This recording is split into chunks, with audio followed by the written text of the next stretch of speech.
And I can't wait to bring you the biggest stories of the day with the best factual accuracy and also a few of my own opinions thrown in. We'll engage in passionate but always polite debate with your thoughts and opinions at the centre of it all. Monday to Thursday, 10 till 12 on TV, on radio and online. Hi there, it's Stephen and Anne. At breakfast from 6 a.m, you'll always be caught up with everything you need to know, the latest headlines, opinions and debates. We'll bring you the good news and the bad, but most of all, we're here for you. Remember, send in your views and let us know what you would like us to talk about. That's because we're your news channel. And every morning at 6 a.m, it's breakfast on GB News.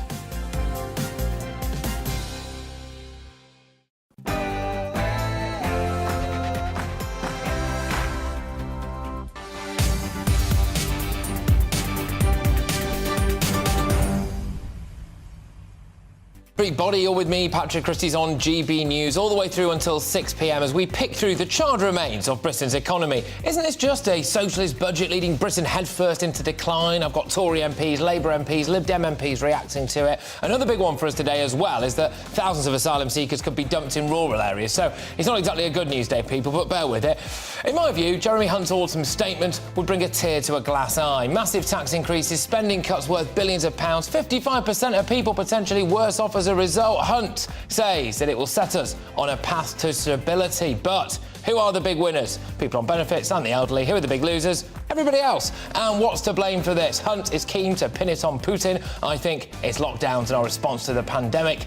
You may be shocked to learn that some areas taxpayer money has been wasted in include vegan ice cream in Uruguay, cake to welcome staff back to the office, a luxury villa in Naples and even an amusement park in Sydney. You could not make it up. And that's before we get stuck in to HS2. Is your money going to be well spent? I want to hear from you, GB Views at gbnews.uk, your reaction to this autumn nightmare statement. But in other news, asylum seekers will be sent to rural areas. This isn't the kind of levelling up that we had planned, is it? What will they do all day? What do the locals think? I'll speak to people living in those communities to hear what they make of it all. I'm the Conservative MP for Stoke-on-Trent, who believes it's only fair, actually, as hotels in his constituency are being, quote, dumped on.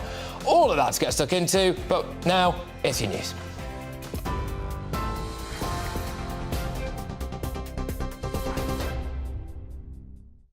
Good afternoon, it's 3 minutes past 3. I'm Rhiannon Jones in the GB newsroom.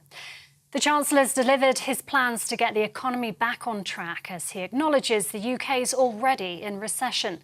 As part of his autumn statement, Jeremy Hunt has reduced the threshold for the higher rate of income tax from £150,000 to just over £125,000.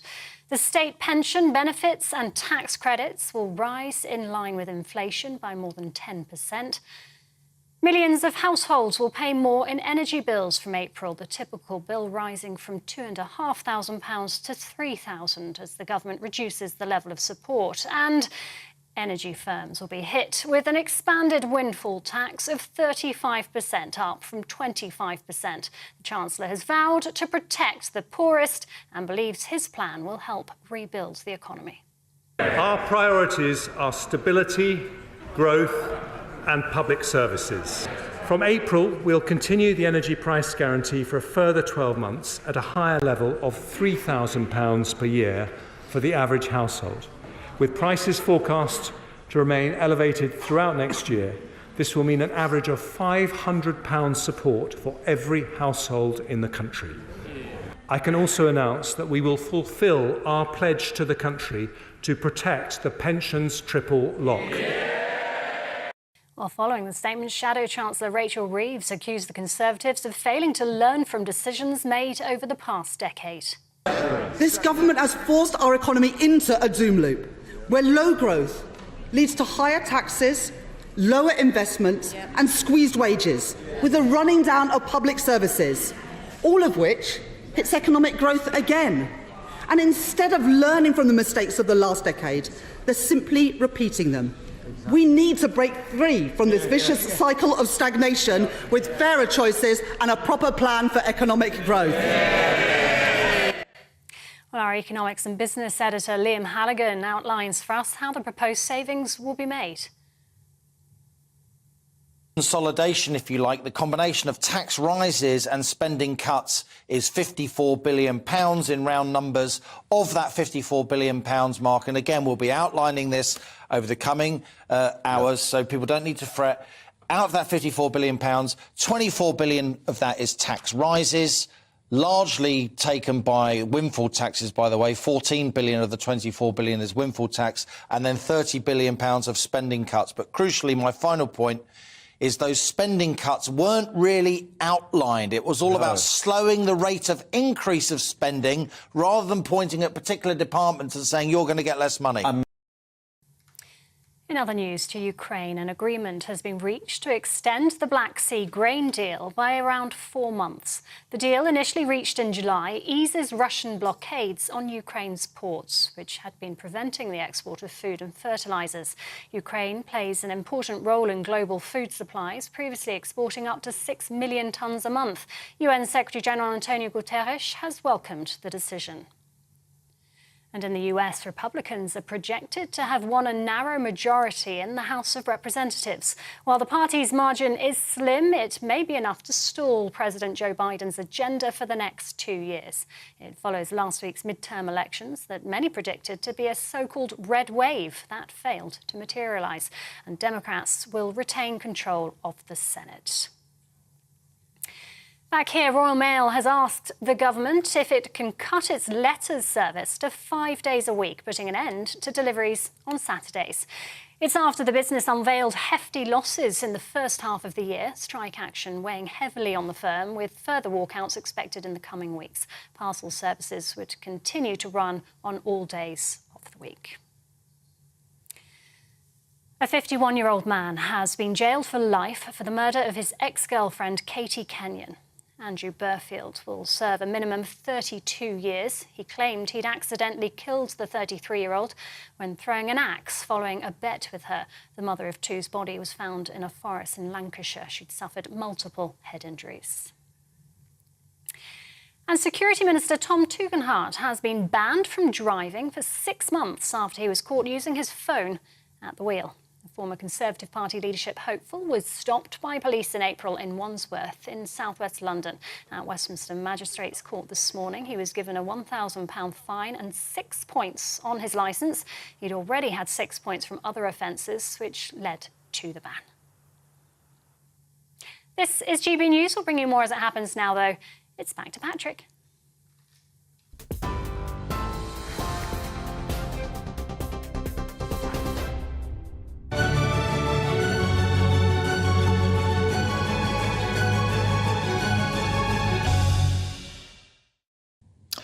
Hello, everybody. Britain is in decline. A socialist budget delivered by the Conservative Party to pay off lockdowns that arguably should never have happened, and a timid acceptance of recession that will leave 55% of people worse off. Massive tax hikes coupled with spending cuts. You'd be forgiven for thinking this was a Labour Party budget. Wealth tax, stealth tax, windfall tax, no fracking, benefits increases. It's a shocker. Winners? Well, people on benefits and the elderly. Losers? Everybody else. I'll have Tory MPs, Labour MPs and Lib Dem MPs reacting. But first, let's go now to GB News' political correspondent, Tom Harwood, who's in Downing Street for us. Tom, it's a bit of a shocker, isn't it? Certainly this was a bitter pill for many people to swallow, just sitting there up in the press gallery watching this statement unfold. I was looking at the faces of Conservative MPs, pretty sullen as they were. The benches full of people, two former Prime Ministers sitting there as well, looking not best pleased through it all. In fact, one of the only moments really that got a cheer was when the Chancellor announced that triple lock on pensions was staying at the cost of £11 billion. Now, overall, this budget is something that raises taxes on just about everyone and indeed promises to cut spending into the future as well, although one slight intrigue about it is that the bulk of the spending cuts are not scheduled to come about until after 2024. Now, why would that be? Well, a cynic might say that the next election is in 2024, or so we believe, and the biggest spending cuts may therefore come after that election. The Treasury themselves say that due to the economic situation, the fact that the OBR now says the United Kingdom is most likely in recession, that it would be wrong to deliver so much fiscal tightening at this stage, and the recovery needs to be weighted before those big spending cuts come about. But certainly a tightening of budgets just about everywhere, apart from the health department and the education department, which are seeing larger than real terms increases in spending. But everywhere else is seeing belts tightened, and particularly 55% of households, as you mentioned, will see the distributional impact of this negatively affect them. That means they'll get less in terms of state services and pay more in terms of tax. Tom, I'm going to speak very shortly anyway to our economics and business editor, Liam Halligan, who's going to be running us through some more of the facts and figures on this, and also contrasting it to this big Go for Growth agenda. But I'm keen from you to get the political reaction, because you were in there. You've got the cut and thrust of the political reaction to this. My interpretation is that a lot of Tory MPs who are opposed to this don't want to go on the record yet and say that they are, just because there's been so much chaos in the Tory party. But there is disquiet on the backbenches, because, frankly, this isn't Conservative, is it?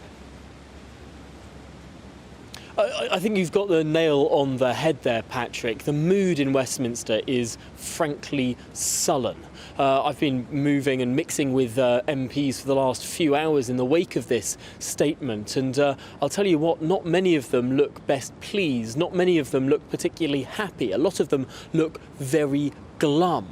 But that's not to say that they're ready to try and launch some sort of rebellion against this. Many of them will glumly walk through those voting lobbies, methodically passing all of these measures that they are not best pleased about. Why? Because the country has been through so much political turmoil over the last 2.5 years. They just don't think that it would be right to deliver yet more. And so we're stuck in this sort of stagnant cycle whereby people will pass what this budget says, and we will end up with these measures being implemented. And it is curious that the standout measure of this budget, perhaps after all of the individual measures are long forgotten, perhaps after all of the particulars that have been mentioned or perhaps rehashed, reheated, re-announced have long since faded, the one thing that may well be remembered is that this is a Conservative government that is delivering the United Kingdom's highest tax burden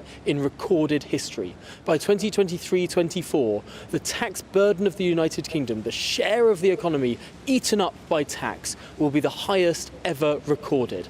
And that is a shocking soundbite.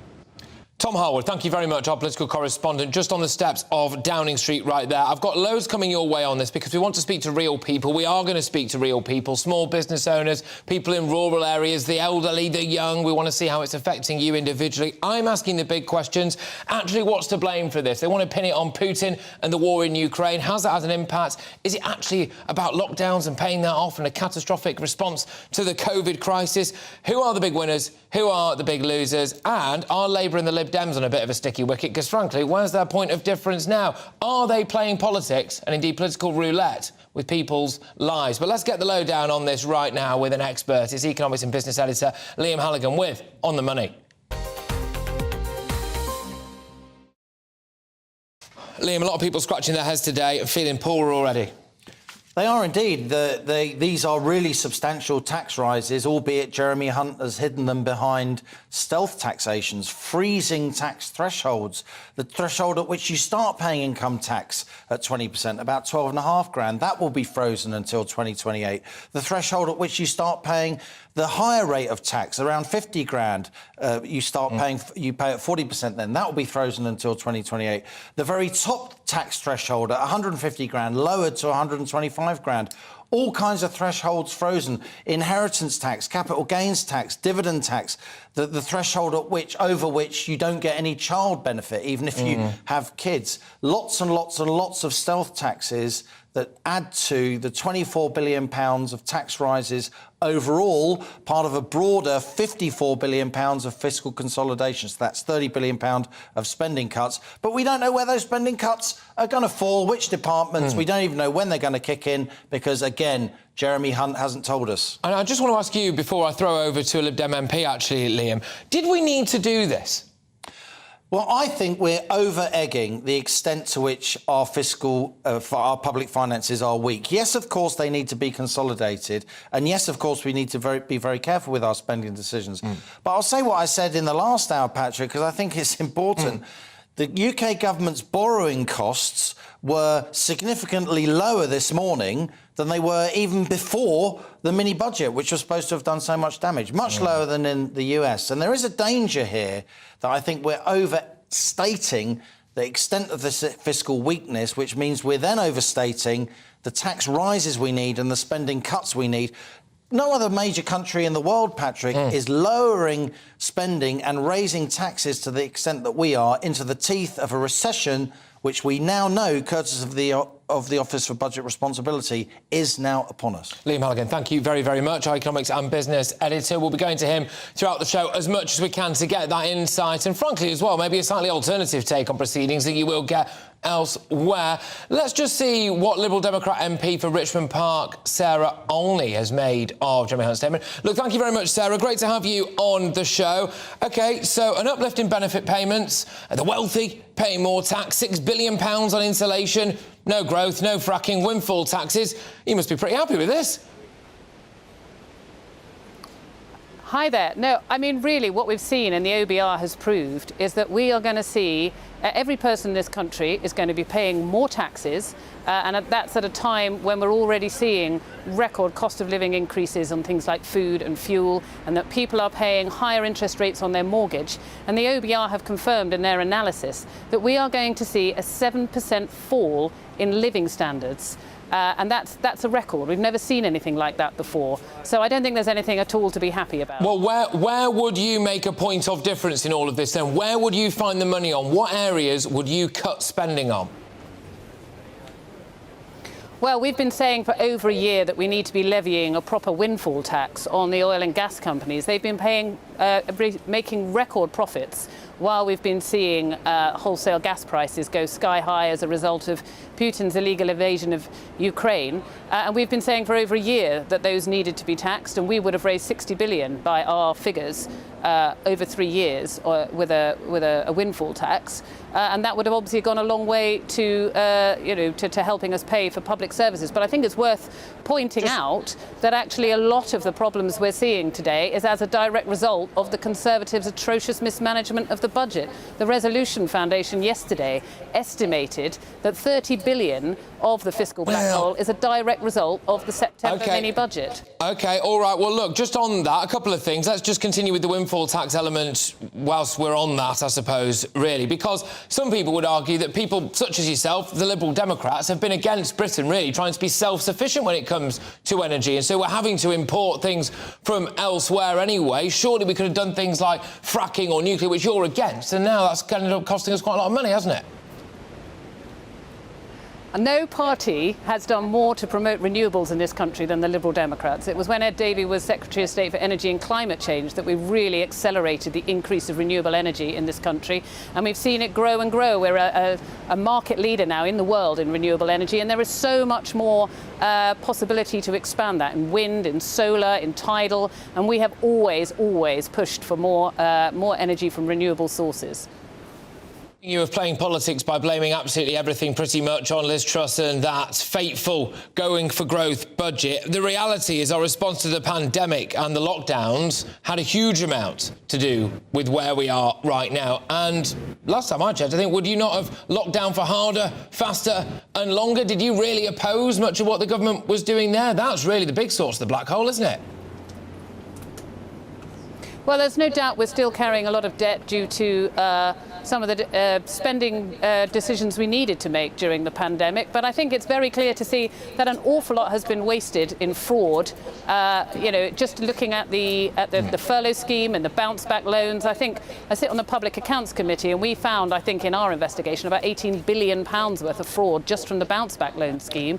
And that's due to the government not putting in proper safeguards, proper checks when they were handing out the money. They were just shoveling it out of the door, and they weren't even checking, for example, with Companies House that companies were properly registered before giving it to them. So there's an awful lot been squandered, I would say, during the pandemic. Just very lastly, and sorry, we are pressed for time on this. I understand that your thing is that you're saying you would have raised 60 odd billion quid from windfall taxes, and we wouldn't necessarily, in your view anyway, be where we are now. But, as they say in middle management, we are where we are. Given this current budget right now, what bits of this would you have done differently? I think we would definitely be looking at these tax hikes. We would be increasing personal allowances in line with inflation. Just to make sure that what we're seeing is 5 million people being pulled into higher tax bands than they otherwise would have been. This huge amount of tax now being paid by lower income families, by middle income families, all at a time when they're facing increasing inflation in their food and fuel bills. You would have to borrow more to do that, though, wouldn't you? You would have to borrow more to do that, would you not? I think I've already said that we think our tax plans for windfall tax and also taxes on banks, I think that wouldn't have been necessary. OK, all right. Well, a ton of the Captain Hindsights, but I appreciate your time. Look, thank you very much, Sarah. Great to have you on. Always enjoy it. Sarah Olney there, MP, Lib Dem MP for Richmond Park. Right, OK, but I want to hear from you, ladies and gentlemen. We have got a whole host of MPs coming your way. We've got a whole host of experts, but it's normal people that make the world go round. And frankly, it's normal people, 55% of you, no less, who are potentially going to be worse off as a result of this autumn statement. We're going to be hearing from plenty of you throughout the show. There was little support for businesses earlier, your kind of average man and woman who wants to make a pound note. Many business owners may think that Jeremy Hunt hasn't done enough to help them as they face high energy bills, especially through the winter. And our national reporter, Ellie Costello, is now in Jeremy Hunt's constituency for us in southwest Surrey, leafy Surrey, talking to local business owners there. What's the reaction where you are, Ellie? I imagine not great. Well, good afternoon to you, Patrick, from Hazelmere in southwest Surrey. Now, this is Jeremy Hunt's seat. It has been since 2005. He does seem to be quite popular here with the local residents, but it's been a fascinating place to watch the reaction to that autumn statement. And it's fair to say it has been mixed. And we're going to get some reaction now from Ollie Leach, who is the owner of Oliver's Cafe, which is a very popular local cafe that we're stood in now. So, Ollie, what is your gut reaction to the autumn statement? Well, we woke up this morning kind of hopeful that the money tree would continue to give, but after the statement, the reality has dropped, and we all know we've got a tough 6 to 12 months in front of us. And for you, one of the biggest things is the national living wage, isn't it? It's up 92 pence now to £10.42 an hour. So what difference is that going to make to your small business? Well, no one can argue that these people don't deserve to have a wage increase because of the inflation going up 11%, etc. However, as a small business, that is a massive impact that puts just someone on the national living wage who works 40 hours, that puts them on nearly £22,000 a year as a salary, which they deserve it, of course they do, with everything else going up. But as a small business, I feel that we're helping our staff, but is there any help for us? And a big thing that you were talking about this morning, Ollie, was energy bills. That's something that you worry about. Now, we know that for residential properties, from next April, that it's going to be capped at £3,000. What do we know for businesses yet? What support's coming your way? It's not clear so far. As far as I've read, there's kind of no decisive answer. Yeah, it's very difficult. And just very, very briefly, how do you think the next 6 months are going to go, not only for you, but for your other colleagues and other small businesses on this high street? I think the next 6 months are going to be really difficult. However, we do live in a village with an amazing community spirit.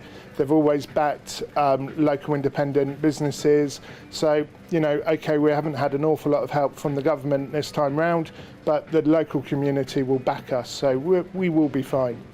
Brilliant attitude there, Ollie, and really good to have you with us. Thank you so much. Well, Patrick, it has been really fascinating to be here today. Some people, like Ollie, saying it doesn't go far enough. Other people are saying it's been the best possible statement considering the circumstances. So a real mixed reaction here in Jeremy Hunt's seat. But one thing is quite clear, and that is that the living standards forecast is absolutely brutal. We've been living better year on year for the past 7 years, but the forecast for this year is it's actually going to go into decline. It's going to reverse down 7% for all of us. So one thing is clear, that is going to be a very challenging next 6 months for all of us.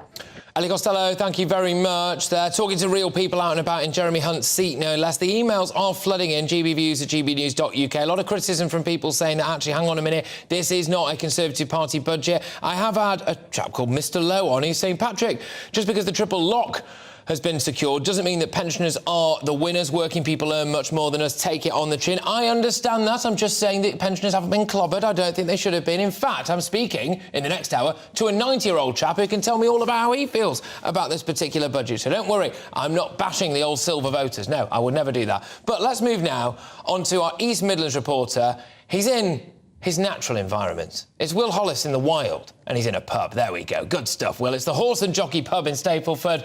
I won't ask if you're a regular, don't worry. But yes, what's going on there? What's the mood? Because pubs have been clobbered. They had lockdowns. They had everything going on with the pandemic, reduced seating areas. Now they've got energy bills, and then they've got this. What's going on? Yes, well, very much my natural environment and, of course, your natural environment too. I tell you, when the Chancellor was going on for about an hour, we did need a couple of beers to get us through, but there are plenty of those here at the Horse and Jockey. There was a massive list of things that he was talking about, but we picked out the things that were so important for Damien McGrath, who's the owner here. You've also got another pub not too far away. Those things that we picked out were, of course, the national living wage. It's going to be about an extra quid, which most people would say inflation, you need a pay rise for most people as well. But what does that actually mean for a business owner, somebody that has to pay people at the end of the day? We do agree with it, and people should pay more for what they do. But as a business, you have to look at the overheads, and unfortunately, wages being one of our biggest overheads, it's going to hit us quite hard. When you talk about those sorts of numbers, how would it actually affect you an extra £1 for an hour for most of your staff? Yeah, it doesn't sound like much as you'd go for one member of staff for 1 hour, £1. When you add it together as a collective, we're probably looking in the tune of an extra £40,000 a year added onto our wage bill. And then at a time when there's inflation, when prices for beer is going up, for the food that you might serve is going up, where do you get that money back? Is it simply by charging your customers more for a pint? Yes, but it's never that simple. You can only go to a certain level that people find agreeable. After that, people start walking and choosing not to come to you. So you have to find that very fine line between what you charge for a pint, what you charge for your food, and whether people find that acceptable. We are at this moment in time trying to keep our prices the same, but it's coming out of the top line, which isn't there. It's non-existent now, but we'll keep going with that, and hopefully there'll be changes to our overheads that they may come down a bit in the future. We've got Christmas coming up, we've got the World Cup, so there are some good things, but it's clearly going to be a difficult year for you and, of course, for other pub owners up and down the country, Patrick. Yeah, look, Will, thank you very much, Will. Great stuff, that. Will Hollis out and about there in the Horse and Jockey pub in Stapleford, speaking to people just like you at home, normal people. We want to know how this budget is affecting you. We've got a complete range of MPs and experts on, but it is people like you make the world go round. We'll be speaking to a pensioner, 90 years old, actually, a bit later on, to talk about how he feels. The triple lock has been protected. We are going to be doing a big debate as well, young versus old. Are the young getting clobbered? Is it right? They've got time to earn it back. Who's to blame for this? Is it Russia? Is it Putin? Is it our lockdown crisis, or was it Truss's budget? You're with me, Patrick Christys, on GB News, and coming up, the government, get a load of this, has wasted £14 billion of taxpayers' money, including nearly £7,000 on a luxury party villa in Naples, almost £7,000 on that, yes, that's right, also some vegan ice cream in Uruguay, and some other absolute shockers as well. You won't believe it, including for some of their staff to get trained by actors. I can't help but feel as though we've got trained actors in charge now. gbviews@gbnews.uk. I'll be back in a moment.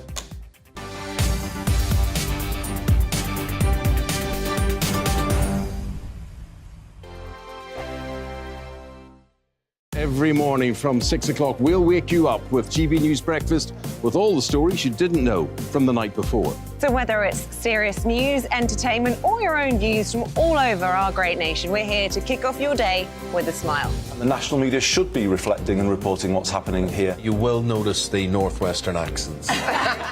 Whether you're with us on TV, radio, or online, every morning, it's breakfast from 6 a.m. Hope you can join us. I'm Dan Wootton. Join me Monday to Thursday from 9 to 11 for the feistiest and most fun news debate on TV, where free speech reigns. I'll bring you a sharp take on the day's biggest stories, bombshell newsmaker interviews, and A-list guests. And I guarantee you, no spin, no bias, no censorship, and no reason to go to bed. That's Dan Wootton tonight, Monday to Thursdays from 9 on GB News. Hello, I'm Simon Evans. Join me on GB News for Headliners at 11 p.m, where I'll be joined by two of the country's top comedians as we take a look at tomorrow's newspapers tonight. If it's a big story, we'll be covering it, I guarantee, but we'll also have some fun along the way. That's GB News Headliners at 11 p.m. We won't put you to sleep, unlike some of the other paper review shows out there. So join us, 11 p.m, 7 nights a week. Hello there, it's Eamon Holmes here from Breakfast on GB News. We're not just on your television and your screens, you know. We're on DAB plus digital radio, so you can listen to your favourite shows on the move. If you've not yet listened to GB News Radio, it's very simple. We're on your radio player and TuneIn apps, on your smart speaker, phone or tablet, or online at gbnews.uk. Take us with you wherever you go. GB News Radio. You never have to miss a moment of the People's Channel.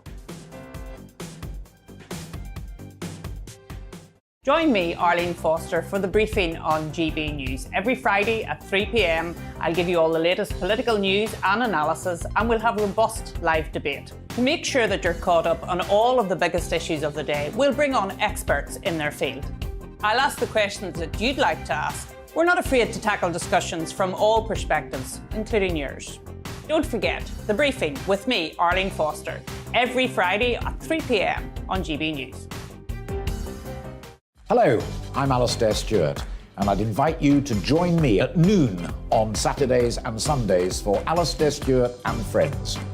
I've been in this business for over 40 years. Now, here at GB News, I've never been happier. I get to choose the big stories that really interest me. We hear what you have to say, and you hear what I have to say. I really hope you can join me, noon on Saturdays and Sundays.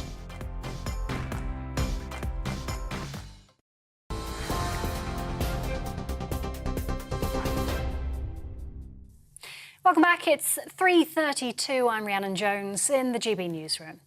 The Chancellor's delivered his plans to get the economy back on track as he acknowledges the UK's already in recession. As part of his autumn statement, Jeremy Hunt's announced a reduction in the 45p tax rate. The state pension benefits and tax credits will rise in line with inflation by more than 10%. And an average household will pay up to £3,000 in energy bills from April as the level of government support is reduced. But the Chancellor has vowed to protect the poorest and believes his plan will help rebuild the economy. Families, pensioners, businesses, teachers, nurses and many others are worried about the future. So today we deliver a plan to tackle the cost of living crisis and rebuild our economy. Our priorities are stability, growth and public services.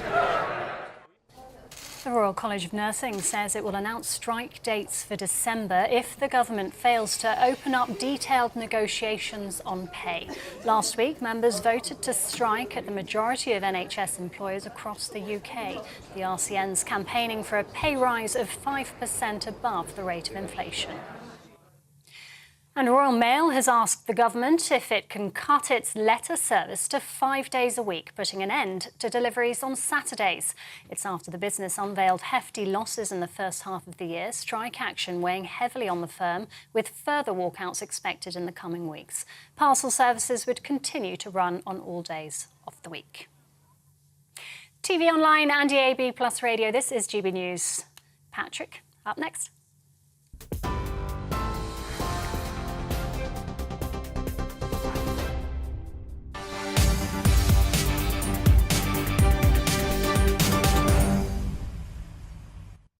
tell you what, 55% of us are going to be worse off. Strikes left, right and centre. It's enough to make me want to walk into the sea. Anyway, as we've been hearing, the Chancellor has set out a package of around £30 billion of spending cuts, £24 billion in tax rises over the next 5 years as well. But as Jeremy Hunt looks to, quote, mend the public's finances, an investigation by The Telegraph, and you might find this interesting given the fact that we're all about to be clobbered by the taxman, has found that the government has wasted £14 billion, which could have covered billions of pounds worth in the budget shortfall. I hope you're sitting down, OK, because let's have a quick look at some of the things that your money has been spent on.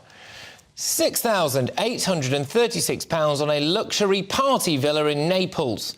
Yep, there we go. £837 on vegan ice cream in Uruguay. I know, it's only 800 quid compared to the billions, but still, it all adds up. £5,393 to fund storytelling training by a narrative ecologist. There's a lot wrong with that. Firstly, that there's someone called a narrative ecologist doing the rounds. £779 in a supermarket buying cakes to welcome staff back to the office. Unbelievable. And last, but definitely not least, according to the National Audit Office, the government handed out nearly £10 billion, biggie this one, to likely fraudsters in COVID support schemes after it took inadequate steps to protect taxpayers' money. The government has invested millions in clawing back these payments, so it's actually costing you, the taxpayer, to try and get some of this money back, believe it or not. And experts, apparently, are trying to recover at least £1.1 billion of those fraudulent claims by April 2024. Good luck with that. I imagine most of it's out of the country by now. So, why does it look like hard-working people will be footing the bill for all of this, given the fact as well that, you know, benefits are on the rise and all of this stuff? And I'm not having a pop at the pensioners at all. I think it's a good thing that the triple lock is protected, but your average squishy person in the middle there is going to be clobbered as well when they're wasting it all. Journalist and broadcaster Mike Parry joins me right now, presumably from the Parry penthouse. Good stuff, Mike. Great to have you on the show. I mean, vegan ice cream in Uruguay. There's a lot wrong there. Patrick, to be honest, that's just trivia. It's all trivia. What we're talking about here are huge figures. Do you know how the Chancellor could have made his name and become a legend in fiscal responsibility is if he'd stood up today and pulled that rabbit out of the hat and said, we're going to cancel HS2, OK? High Speed 2. Nobody wants it. It means you, one day, in about 10 years' time, might get from London to Birmingham 14 minutes quicker than you do now. It's going to eventually cost about 120 billion quid. He's put into place today measures to recover 54 billion quid. He could have done it at a stroke by stopping that ridiculous vanity project, which was set up by David Cameron.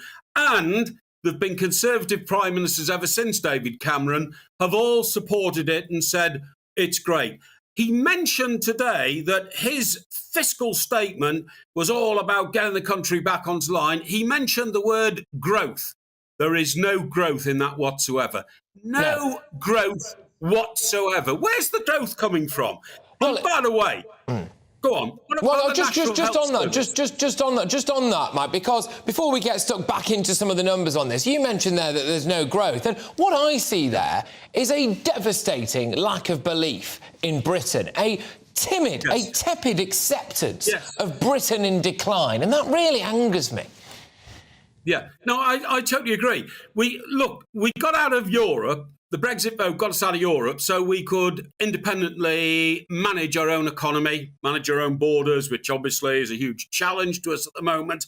But managing our own economy meant that we didn't have to be stuck with red tape and taxes that don't need to be imposed upon those who want to stride forward in life, who want to make their own way, who want to create something and create prosperity and make us an independent nation of go-getters. Because we are go-getters in this country. We have been ever since the Industrial Revolution, but we're being held back now by new onerous taxes. The National Health Service is the biggest bugbear we have in this country. It's almost like a religion, but it needs looking at. So the Chancellor's given 3.3 billion this year, 3.3 billion next, that's 6.6 billion. He's given, not he actually, because he wasn't Chancellor when this decision was put through, 7 billion extra has gone to the health service in the last year. What the health service needs is somebody to come in and give a root and branch independent investigation into the cost of it, because it's massively wasteful, massively wasteful. Yes, and back on that waste, Mike. Sorry, Patrick, but one of the worst things that he's done today is to more heavily tax people earning £125,000. There are thousands of people who are called middle managers who work in the National Health Service who earn £150,000 a year. They shouldn't be there because they don't do anything. It's very wasteful. Yeah, well, 100%. Just back onto this waste now. Look, some of the smaller ones, and given the context of what we're talking about, yeah, all right, it's small fry. It is, in fact, quite amusing. But the fact that we're all about to get clobbered, it's worth raising them. £1,534 on a South African spa, 779 quid on Sainsbury's cakes, all right, £6,000 on an amusement park in Sydney, 837 on that. I mean, bizarre. I'm keen to drill down into this vegan ice cream in Uruguay, for goodness sake. But some of the bigger ones, and these are more important, the Ministry of Justice spent 98 million quid on an electronic tagging programme that was written off after part of the programme was abandoned. 14 billion big ones of waste identified by the Telegraph. And apparently, as well, a lot of that is to do with the fact that we had to pay to dispose of PPE that didn't even work. And when you look at it like that now, it is a hard pill to swallow for someone who's in that squishy middle ground, people who aren't wealthy but aren't poor, who are now going to see more money coming out of their account with no trust, really, that money's going to be spent well. Yeah. Look, that's still minute, if you don't mind me saying, Patrick. You're right to raise it, because when you add it all up, you're absolutely right, it comes to a large sum. But what we need is to change the mindset. The mindset is all about, does money grow on trees? Because that used to be the view of socialist and Labour governments, but it's now become the view of Tory chancellors. Tory chancellors now seem to think that, look, don't worry, 54 million today, 30 million made up of cuts in public spending, 24 million made up of taking it from the middle classes.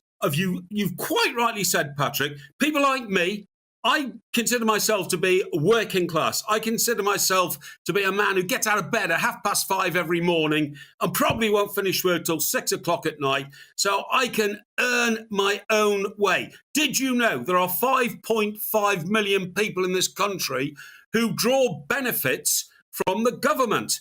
The welfare state in this country is so massively bloated and so massively unused and so massively corrupted, £8.8 billion a year is taken in fraudulent payments. Why didn't the Chancellor today say, look, we're going to cut spending, but we're going to do it by hitting waste, not those energetic people who go out to work? This is it, Mike. Look, thank you very, very much. I could listen to you all day. Mike Parry there, really getting straight to the heart, frankly, of a lot of the issues, and straight, I dare say, to a lot of our viewers' hearts as well. Get in touch, because I want to hear from you. gbviews@gbnews.uk. There is so much content in this autumn budget, not a lot of it particularly good, but one thing that Mike Parry hit on there, and I'm keen to get your views at home, is, do you feel now like if you're a normal, hard-working person, just in that middle ground, you know, not rich, not poor, but you get yourself out of bed in the morning, you live your life the right way, you've squirreled a bit of money away over the years, and now it's you getting hit, you're seeing benefits going up as well in line with that. How do you feel about all of that? gbviews@gbnews.uk. Do you think as though we are punishing your ordinary, hard-working man and woman who has to graft very, very hard to make a pound? No. And is that right? Frankly, I don't think that's conservative. But we're moving away from this budget just in the next segment and over to another massive issue, an issue that's going to affect a lot of you, whether or not you like it, because asylum seekers will now be sent to rural areas, thousands of them apparently. This isn't the kind of levelling up that we had planned. Huge issues around this. Where do you put them? Well, hotels, one would imagine. A lot of rural areas rely on tourism, so those hotels, some of them are going to be stacked full of asylum seekers. What do they do all day is the issue as well. There's nowhere for them to go, there's nothing to do. Will it provide a strain on that local area? What will happen when it comes to local rural safety as well? I'll be speaking to a councillor in Skegness who believes it's only fair, though, as his area is overwhelmed. And I can understand that people who've already taken their fair share, the point should be, surely, that we need to be cutting down on the overall numbers. All of that and much, much more coming your way very shortly. Don't you dare move.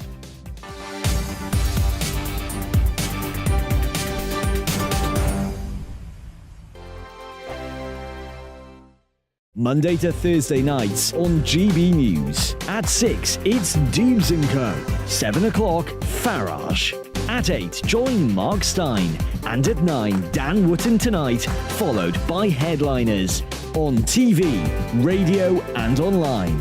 This is GB News. Join my show Farage, 7 p.m. till 8 p.m. Monday through Thursday. And there you will get opinion, analysis, debate, and I'll cover stories that nobody else dares to touch. You've been cancelled. Join the club. Oh, my goodness me. And then for the last 15 minutes, talking pints. We're over a drink. We have a civilised conversation with someone. We very often disagree, but we do it in a grown-up way. Come and join me on Farage. We are GB News. And we'd like to say thank you to each and every one of you for helping our great nation find its voice. We're absolutely everywhere. Across England, Scotland, Wales and Northern Ireland. On TV, on radio and online. We're proud to be the People's Channel, Britain's news channel. On the Mark Stein Show, we cover the stories a lot of people are scared even to mention. The stuff that really matters with some of the world's biggest thinkers. Now is his opportunity to kind of take the steering wheel of history. Break away from the flock at 8 o'clock on GB News with the Mark Stein Show. Hello, I'm Michelle Dewberry and you can join me every weekday 6 till 7 on Dubes & Kerr. Me and my panel will get stuck right into the day's events and I can tell you, in fact, I can warn you, expect some robust debates, some strong opinions and perspectives from both sides of the fence. It's about you at home as well. I love to read out all of your comments, or at least as many as I can. So join me, Michelle Dewberry, Monday to Friday, 6 till 7 on Dubes & Kerr.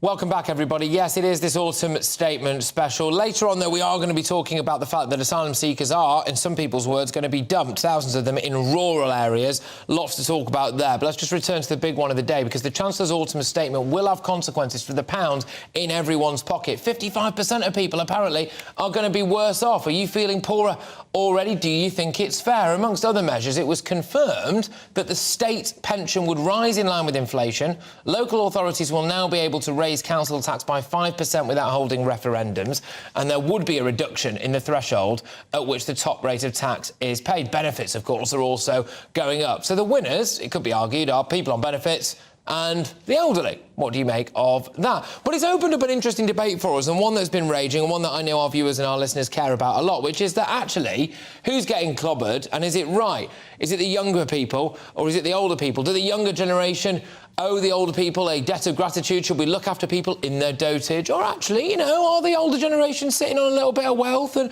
maybe they should divvy it back out? I know there's strong views on either side of this. Don't shoot the messenger. Joining me now is Conservative councillor and political commentator with Young Voices UK. It's Noah Kigali. Noah, thank you very, very much. Great to have you on the show. Are young people just being a bit selfish here, going, oh, these pensioners, they're getting a triple lock and they're getting all the money. You know, go out, stop spending money on porn star martinis and a brand new iPhone and go and earn a bit of cash. What do you think? Well, there's always the old adage about people telling young people to just, you know, cancel their Netflix account. But realistically, as a country, we are going through, and as a world, to be fair, we're going through this pretty horrific experience. And as has happened over and over again throughout history, when it comes time to help somebody, governments immediately go to the people who aren't earning an income, because that's the easiest way to put cash in people's pockets. But it's quite hard to do that for young people if you aren't going to start some kind of cost of living furlough scheme, which would essentially evolve into a warped version of UBI. So the government have essentially taken the easiest way to put cash into people's pockets, which is protecting the triple lock and giving that money to pensioners. Young people are going to feel like they've been passed over, but I would say a bit of nuance here, that there is lots of long-term investment into things that 20 or 30 years down the time will make my generation's lives, hopefully, a lot more productive and make us wealthier in the long term. No, OK, a lot of younger people think, well, the elderly are sitting on their properties, and for younger people struggling to get on the property ladder, that might mean that they think the elderly are rich. But there's a lot of elderly poverty. There's a lot of elderly people who've worked all their lives, paid into the tax system all of their lives. Yes, maybe they own their own home, but the reason, frankly, they're clinging on to that is because they probably want to pass that money down a generation, and that's their right to do that, isn't it? They shouldn't be stuffed with higher taxes or cuts, etc.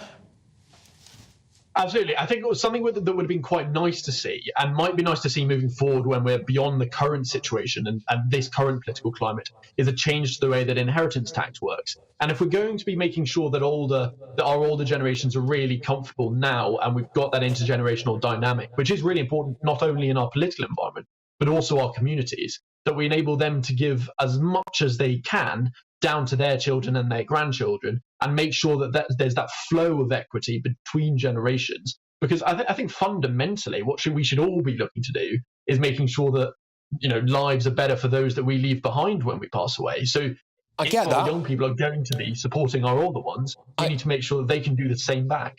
Well, I get that, and I just want to kind of put the other side of this across, because there are a lot of young people who work incredibly hard and are trying to get on, right? And they're trying to get into the property ladder, struggling even, frankly, to pay rent these days, especially down south, especially in London. Not to be too London-centric about this, but, I mean, it is mad, right, the rent in London and property prices in general. And you need to dangle a carrot. You need to dangle a carrot for young people. And the idea now that maybe they've just got themselves onto a decent wage, 50, 60 grand, nice, not to be sniffed at, but now they're going to get clobbered a bit in the tax. They still can't afford to buy a house. They still maybe can't afford rent. Where's the incentive to get out of bed in the morning for young people? I do absolutely see that argument, which is double down on the fact that we've seen that change in the top tax rate as well, which means that lots of those young people have worked incredibly hard to, you know, really rapidly rise up that ladder of wages, are now going, well, I've got less motivation to get up in the morning. But again, I'd say I really hope these are short-term measures, and that in the long term, there's these really bright signs of investment in education and in infrastructure. All right. Something like HS2 in the next 20 years could really be beneficial for young people. Well, it could. I've got a deep concern that it's going to have the opposite effect that it was imagined to have, and it was going to go the other way and jettison more people down south 14 minutes quicker. But Noah, thank you very much. Noah Kigali there, Conservative Councillor, political commentator with Young Voices UK. Are you old? Are you very young? Get in touch, gbviews@gbnews.uk. How do you feel about the way that this budget affects you? But moving away from the autumn statement, and now this is something that's very close to a lot of your hearts, especially if you live in rural areas, because, frankly, your place, your town, your village, your hamlet might be about to change irreversibly. OK, because the Home Office is set to send asylum seekers, potentially thousands of them, well, it will be thousands, won't it, to rural areas in a bid to evenly distribute migrants across the country. But it's up to criticism levelled at the government that migrants have been disproportionately housed in towns and cities. One area that's feeling the full force of the government's new policy is the seaside town of Skegness in Lincolnshire. As many as 5 hotels in the area are currently housing asylum seekers, despite some residents expressing concerns. Joining me now is Councillor Danny Brooks from Skegness Town Council. Thank you very much. Just before we talk about the distribution into more rural areas, I want to talk to you about how the impact has been in your area in Skegness. What's it been like? Some of these hotels chock-a-block full with asylum seekers. Well, yeah, we've got asylum seekers in our hotels. These hotels should be for tourists. We started off with 3. It's now 5, and there's another one, and maybe 2 or 3 more coming online. So, I mean, we can't deal with these sort of people because we haven't got the infrastructure. We haven't got the doctors' surgeries. We haven't got the dentists. Everything that the interpreters cost us a lot of money, and we just can't afford it. Danny, what do they do all day? Just out of interest, what do the asylum seekers do all day in these hotels? Do they wander around? What's the situation there? How do they stay entertained? Yeah, they wander around in groups, or they stand outside their hotels. It's intimidating. In the season, it's not so noticeable because we do get quite a few tourists. But you start getting to the end of the season like we are now, and you notice groups of 6, 7, 8, 9, 10 men. It's all young males that come to our town. No families. It's a family resort. Yeah. I think it's a disgrace. OK, now, Danny, just to magnify this, I completely understand 100% that places like Skegness, it sounds like you've taken your fair share, more than your fair share, and we are, as long as we continue to not get a grip of what's going on in the Channel, as long as we continue to accept thousands and thousands of these people every single week, we are going to have to put them somewhere. And eventually rural communities, isolated communities, are going to have to take some of these people. But I've got loads of concerns about this. In more rural areas, especially up in, frankly, the Lake District in Cumbria, where I've spent a bit of time working there, These places rely almost singularly on tourism, and so if your biggest hotel goes full of asylum seekers, your little town or village might not receive any of the income that it would have done from tourism before. How do you think it's going to impact rural communities, some of which only have a population of about 200 or 300 themselves anyway? Well, I think it's going to devastate them.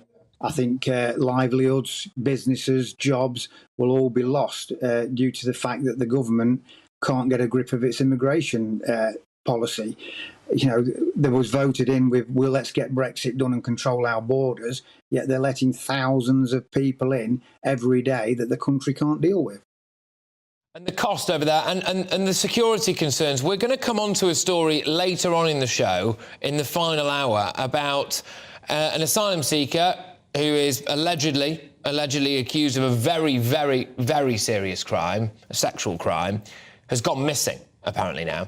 And the security concerns for people, not just in the sense of whether or not we know who they are or where they've come from, but when we do know that somebody is accused of committing an absolutely heinous, abhorrent crime and they just vanish off into Britain, if that happens in a rural town or community, I mean, that could be even more devastating, couldn't it?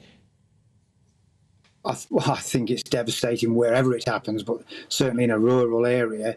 You know, I think the government have got to get a grip of themselves. I just think they're walking blindfold. They haven't got a clue. But like you say, that, you know, there is security risks. We've asked, you know, have these people been vetted that we've got in Skegness? The answer is no.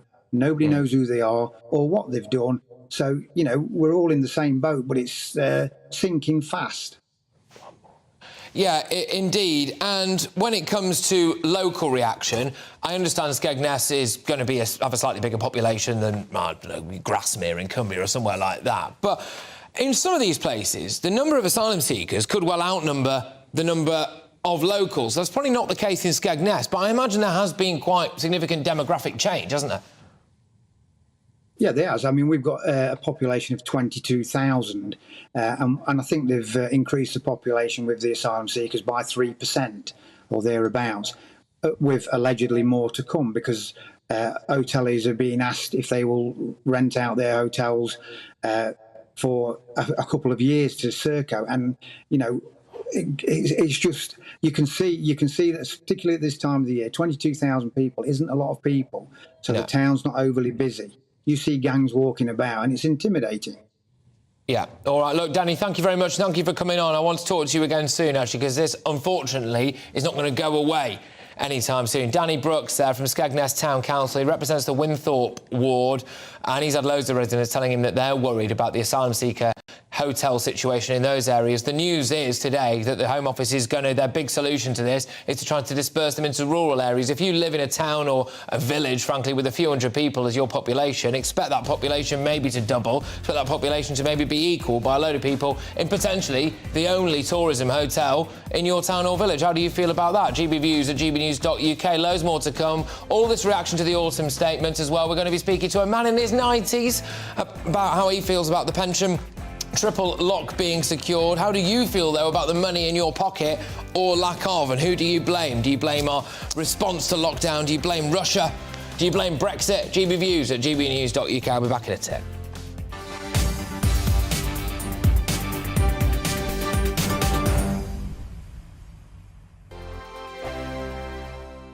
I'm Mark White. As GB News Home and Security Editor, I cover those key issues that are so important to you. Our authorities, our communities doing all they can to combat violent crime. With the public services under unbearable strain, why are we still failing to control our borders? Defence, the first priority of any government, has been continually hollowed out. Can we trust our politicians to protect the armed forces? Join me, Mark White, on GB News. We are GB News, right across the nation. You can get us on television, on radio, on digital. We're absolutely everywhere. Amazing! You see, amazing! You remind me of me in the European Parliament. But here's the most important bit. We are not part of the mainstream establishment. We think and speak just like you do. We are the People's Channel. Magnificent. That's really, really thoughtful. Come and join us on GB News, the People's News Channel.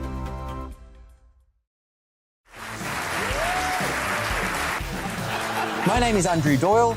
Join me every Sunday evening at 7 p.m. for Free Speech Nation. This is a show where we address current affairs and news stories of the week with the help of two wonderful comedian panellists. I brought in comics because I want to give it a lighter edge, and also they work for less. See you there.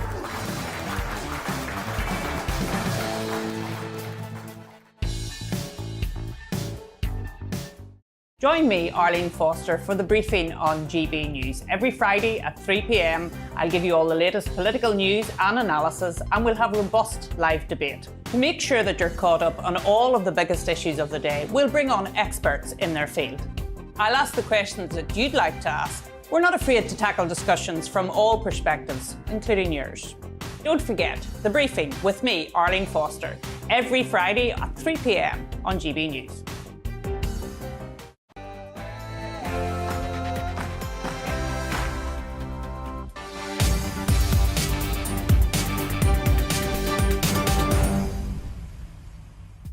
Welcome back. It's 4 o'clock. This is Patrick Christys on GB News, and we are picking apart the autumn statement. How has this affected you? We're asking how you feel about it. Huge amounts going on there because Jeremy Hunt has claimed the government has had to make difficult decisions. He's announced substantial tax increases, spending cuts worth billions of pounds as well. 55% of people set to be poorer off. Windfall taxes, benefits rises. Obviously, the triple lock for the pensioners protected as well. You'd be forgiven for thinking this wasn't a particularly conservative budget, frankly, but there we go. The big questions today: who are the winners and losers, and why, oh why, have we ended up in this situation? Some people quick to blame Brexit, some people quick to blame Liz Truss daring to go for growth. I can't help but feel as though we're still paying off our ridiculous response to the coronavirus pandemic and all of those lockdowns. But I want to hear from you. GBviews at gbnews.uk. The growing sense in my inbox so far is that your ordinary man and woman on the street, just out there trying to earn a pound note, doing the right things, they're the ones being clobbered, and that cannot be right, surely.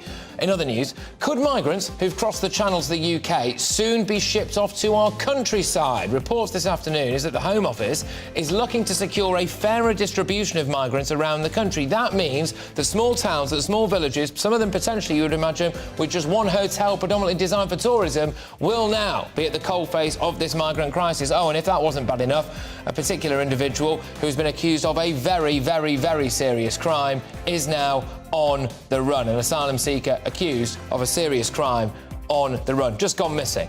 Yeah, there we go. Security issues left, right and centre. All of that coming your way after the news.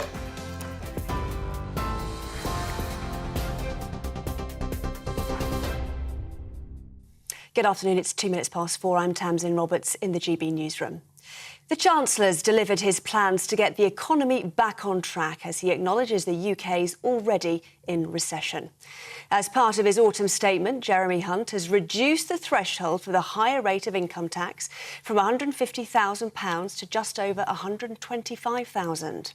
Our priorities are stability, growth and public services.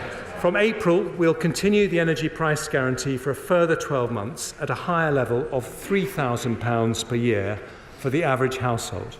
With prices forecast to remain elevated throughout next year, this will mean an average of £500 support for every household in the country.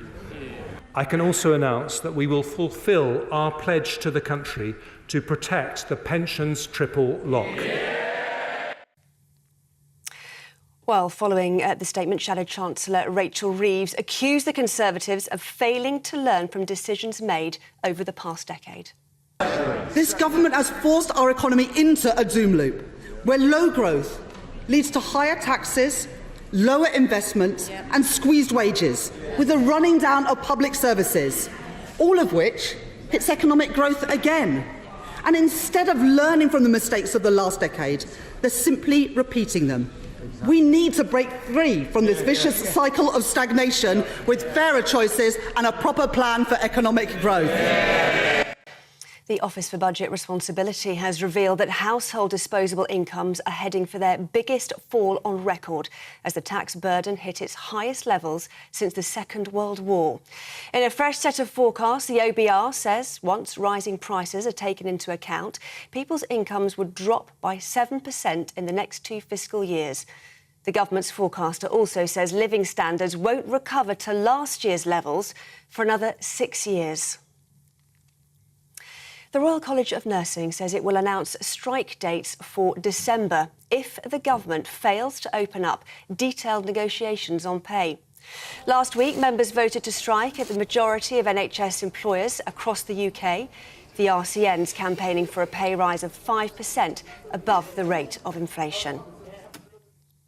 Royal Mail has asked the government if it can cut its letter service to 5 days a week, putting an end to deliveries on Saturdays. It's after the business unveiled hefty losses in the first half of the year, with strike action weighing heavily on the firm, with further walkouts expected in the coming weeks. Parcel services would continue to run every day of the week.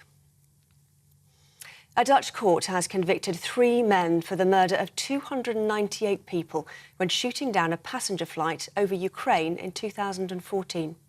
The convicted are 2 Russian former intelligence officers and a Ukraine separatist leader. They will serve life in prison. In addition to this, they have to pay at least £14 million in compensation for their role in the downing of Malaysia Airlines flight MH17. Security Minister Tom Tugendhat has been banned from driving for 6 months after he was caught using his phone whilst at the wheel. The former Conservative Party leadership hopeful was stopped by police in April in Wandsworth in south-west London. At Westminster Magistrates Court this morning, he was given a £1,000 fine and 6 points on his driving licence. He already had 6 points from other offences, which led to the ban. This is GB News. We'll bring you more news as it happens. Now, though, straight back to Patrick.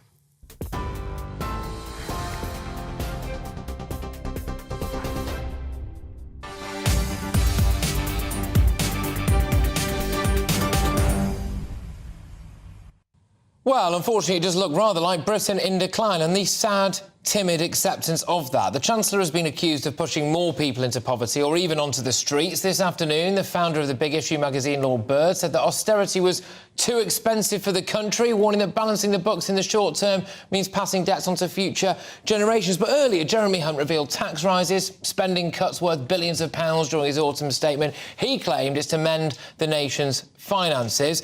I think, frankly, it's a little bit of a shocker. 55% of people set to be a bit worse off, more than a bit worse off in many of those cases. We've also, of course, got an uplift in benefits payments. The wealthy paying more, £6 billion on insulating Britain's homes. There we go. A lack of growth, no fracking and windfall taxes. Is it really a Conservative budget? Shortly, we're going to be breaking all down these numbers, crunching the numbers with Liam Halligan, our economics and business editor, with his video wall. There's been a wealth tax, a stealth tax, a windfall tax, no fracking, benefits increases, and that, frankly, is a bit of a shocker. The winners are people on benefits and the elderly. The losers, frankly, are everybody else. But let's start by speaking to Labour MP James Murray, who is the Shadow Financial Secretary for the Treasury. James, great to have you on. Thank you very much. What bits of this do you actually disagree with? Because it's starting to look a little bit like a rather socialist budget. I mean, an uplift in benefits payments, wealthy paying more, £6 billion on insulation, no fracking, windfall taxes. Did you write this yourself?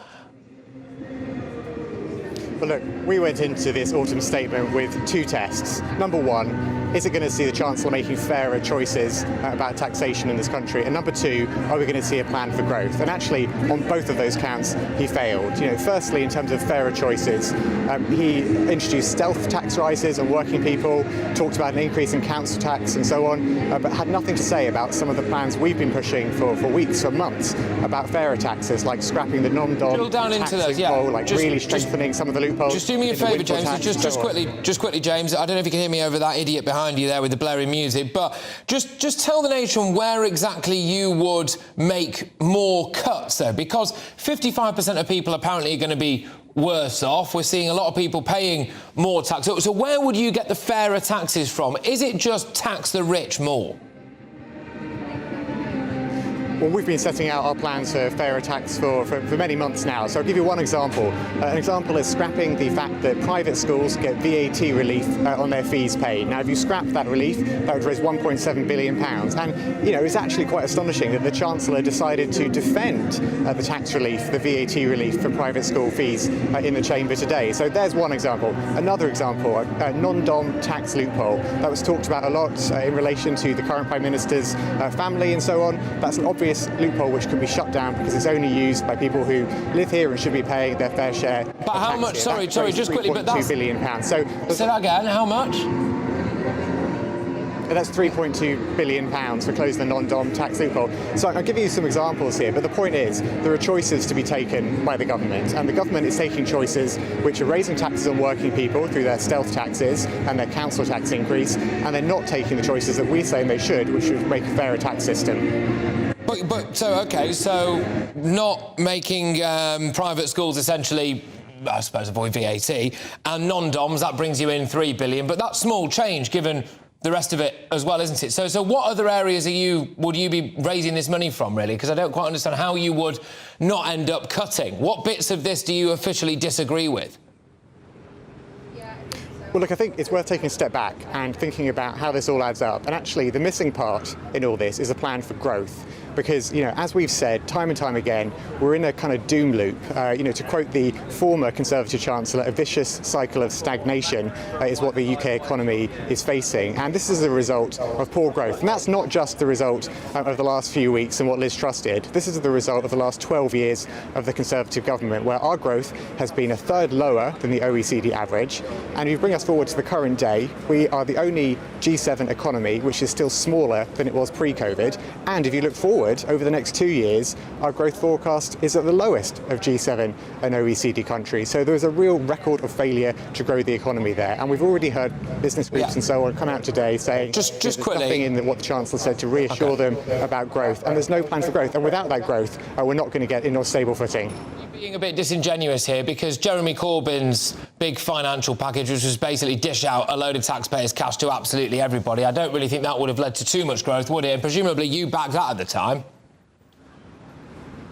Well, look, we've set out our very clear fiscal rules of how we would approach the economy if we were in government. If Rachel Reeves was the Chancellor, we would make sure that all day-to-day spending is paid for through tax receipts, borrowing would only be allowed to invest, and we would get debt falling as a proportion of GDP. Now, those fiscal rules have been with Rachel Reeves' policy agenda throughout her time as Shadow Chancellor. That's what we would do if we were in government.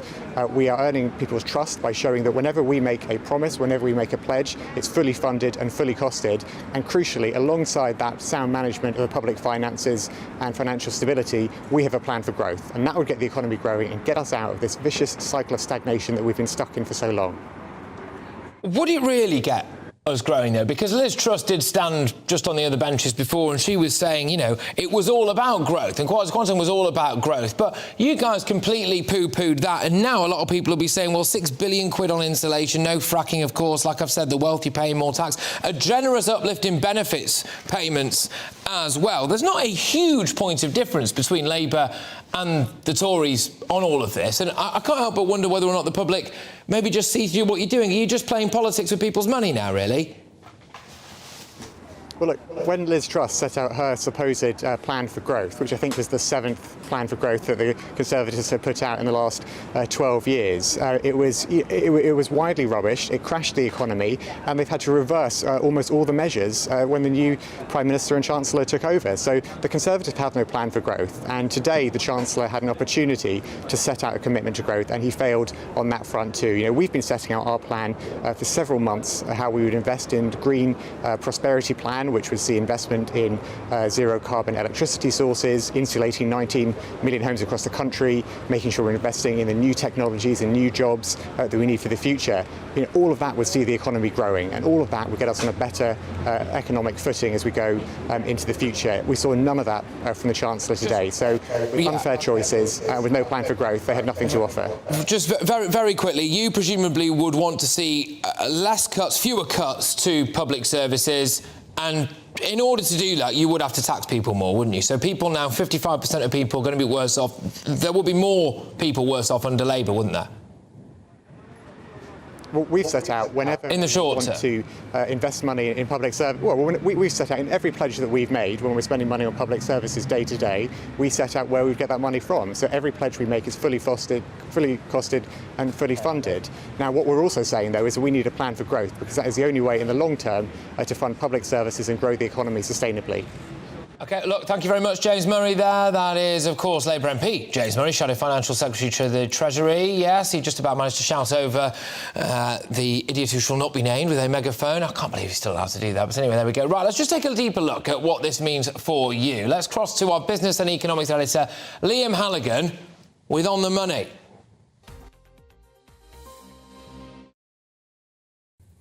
Stability, growth and public services. These were the themes of this year's autumn statement, delivered, of course, by Chancellor Jeremy Hunt with the support of Prime Minister Rishi Sunak. The Chancellor acknowledged there are substantial tax increases in this package, albeit there's been no increase in the headline rates of tax, all set against what the Chancellor called a tough global headwinds, a pretty difficult economic backdrop. And here is that difficult economic backdrop as laid out by the Office for Budget Responsibility.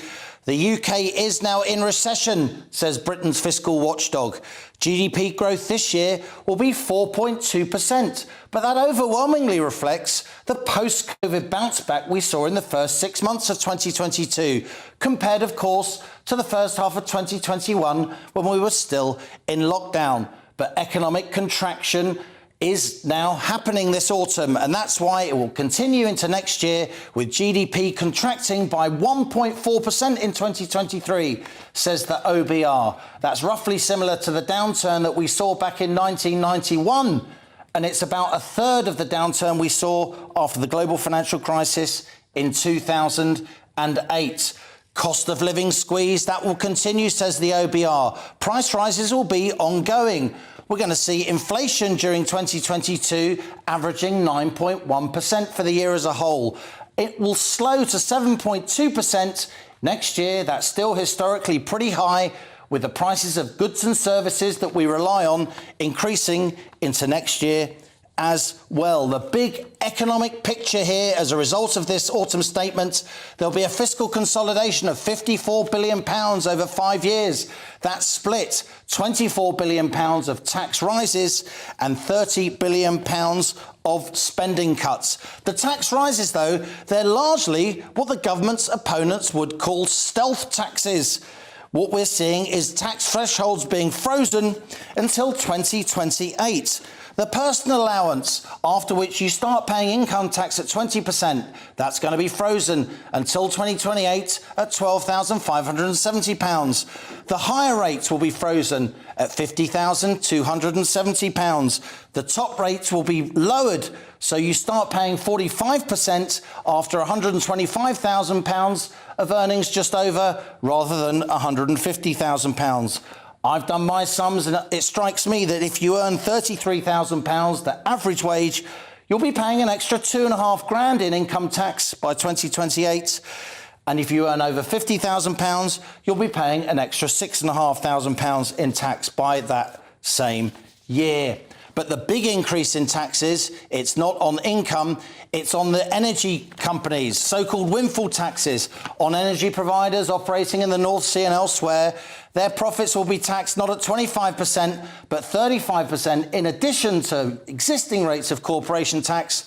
And energy generator profits, the energy companies that provide the energy to us, they'll face a windfall tax of 45% on their profits until 2028. That raises £14 billion of the overall tax rises that we saw. The spending, in addition to that, some other measures, electric vehicles, they'll pay road tax from 2025, by which time the Chancellor says around half the cars and vans on our roads will be EVs. And also the residential stamp duty cuts introduced by former Chancellor Kwasi Kwarteng in his mini-budget back in September, they will only now last until 2025. Former Prime Minister Liz Truss and Kwasi Kwarteng, they raised the threshold up until which you pay no stamp duty from £125,000 to £250,000. They introduced more generous stamp duty thresholds for first-time buyers. Those concessions now will only last until 2025. And on to the spending cuts. And if the Chancellor was vague about where his tax rises are coming in terms of not raising headline rates, he was even more vague in terms of the spending cuts.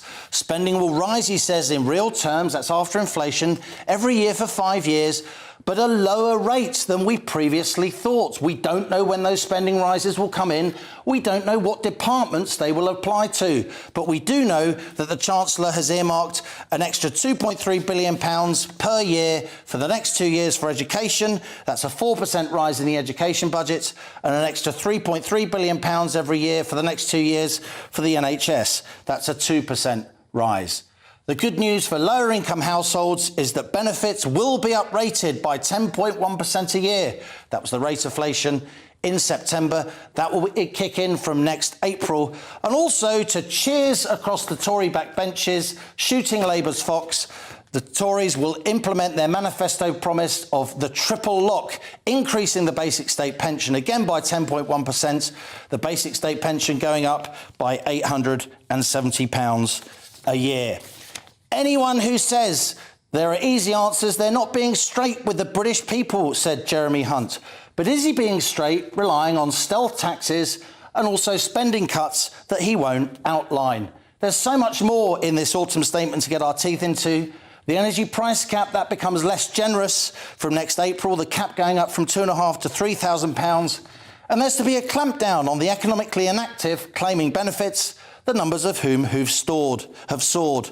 But the big picture is one of tax rises and spending cuts into the teeth of a recession. That's a policy that's meant to promote stability, but it poses big risks too. Yes, it certainly does. Liam Halligan there, our economics and business editor. Thank you very much for that. A good, concise breakdown, really, crunching the numbers for us on this autumn statement. But I don't know about you people, when I think of Britain, I think of lots of things. But I think of entrepreneurs, I think of small businesses, I think of people with a bit of get up and go about them. Clever people, people who think outside the box, right the way through from cracking the Enigma code to coming up with great world-beating music. And, of course, all of those boffins that you end up seeing on Dragon's Den and getting the investment from the likes of Deborah Meaden. But this afternoon, there's been a damning assessment of this autumn statement from the chairman of the Federation of Small Businesses, Marky McTague, who said today's budget is high on stealth creation and low on wealth creation, piling more pressure on the UK's 5.5 million small businesses and their employees and their customers. And I wanted to get stuck right into this because realistically, you've got to dangle a carrot to people. Weren't these the same small businesses who were ordered to shut down and lock down when we had the coronavirus pandemic? They were dished out maybe a fair bit of money when it came to furlough. Well, we've all got to pay that back now, haven't we? They locked down to protect our NHS. We're still all paying all of this off. And are they getting clobbered again? I'm joined now by Tina McKenzie, who's the policy chair of the Federation of Small Business, and Paul Monaghan, who's the director of the Fair Tax Foundation. Tina, I'll start with you. Thank you very much. Are small businesses being clobbered unfairly here? Yes, there isn't much here at all, much good news at all for small businesses across the country.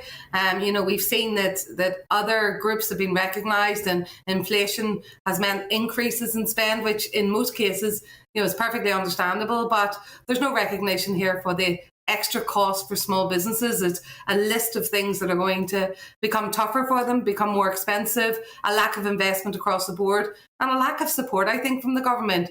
There are a few things we welcome in the statement from the Chancellor, but overall it's not great for the small business community and not great then for economic growth. Just quickly, sorry, just before I throw it over to our other guests, where are you actually finding that small businesses are specifically being clobbered? Are they paying more tax? Give us some specific numbers on this, really, to drill down into it.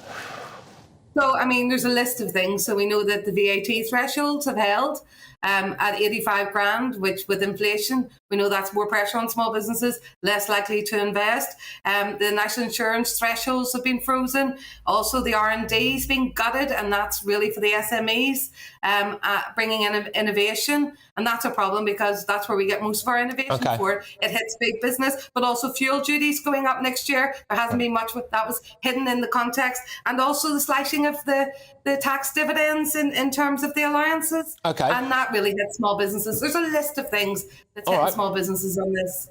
Now, Paul, I'll bring you in. Paul Monaghan, who is the director of the Fair Tax Foundation. Now, unless I'm wrong, last time I had you on, which was just a couple of days ago, the impression I left with from last time we spoke is that you thought that potentially some small businesses would be quite happy to pay a bit more tax given where we are now. It's not really true, is it? It is true. We have many small businesses who are fair tax mark accredited who outwardly and assertively want to talk about how proud they are to pay their taxes at a first year. I would make 2 points against what your previous speaker has said. The first one is that the R&D SME credit scheme needed to be completely reviewed.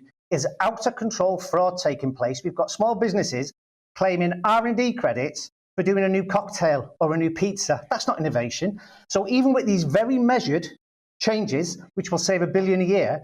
We've got a budget there that was heading towards $9 billion a year. It needs a complete overhaul. Secondly, and this keeps getting missed, the first 250,000 of profits are not subject to the increase in corporation tax rates. It stays at 19%, which is the lowest in the G20 economies, and even 25% is the lowest in the G7 economies. This is a in tough times package for business, but the majority of business recognise, given the support they had through COVID, that this is a measured response and would welcome it. OK. Tina, I'll bring you back in. Tina McKenzie, Policy Chair at the Federation of Small Businesses. You had loads of support during the coronavirus, and maybe you should welcome this. Do your bit. That's the words, pretty much, I'm paraphrasing, of Paul. I tell you what Paul is right about. Small businesses actually pay their way. They pay their tax. They don't go offshore. They don't use sophisticated measures. And you're getting clobbered. When we're making profit, we're very happy to pay the tax. But if there's no profit and taxes go up, and the supports that are there in this time when we've got increased energy, increases on fuel, increases on inflation, increases on labour costs, and the list goes on, there comes a point where you think, OK, where is the growth going to come from? Now, small businesses have always paid their way in this country. And actually, in fact, if you look at the growth coming out of the 2008 recession, 80% of the employment growth came from small businesses. People in their communities are very happy to support small businesses because they do pay their way. But at the same time, we've lost 500,000 small and medium businesses in the last couple of years. Right. How many more do you want to close down? So there won't be the tax to pay for the services. Paul, I'll throw it back to you, because small businesses, frankly, you know, it designs a bit of entrepreneurial spirit. I understand all of that. But if they are massively out of pocket, they shut down. Your big corporations like your Amazons, who basically pay absolutely naff all tax anyway, they're the big winners in all of this. And that's what's going to happen, Paul, isn't it? Exactly. Don't get me wrong, we are massively pro small business, and we work with lots of wonderful small businesses, and many of them are the most wonderful people you would ever meet. There are also not good small businesses. I don't want to fall into this, all small businesses are good, all big businesses are bad, because that is just not true. There's goodies and baddies on both sides. Yes, the global minimum tax that's just been brought in, that'll raise $2 billion a year. That's brilliant. That will hit your Amazons, etc. But it is still the case that, if, for example, I would say to your other speaker, if it's all about, well, whether you make the profits or not, then the dividend and the capital gains taxes don't even come into play. So I believe in small business. We believe in small business. We work with small business. But please, let's not try and make out that everybody's clean. Just particularly around the R&D credit scheme, there is rampant fraud taking place in that right now. Tina, you look a bit confused.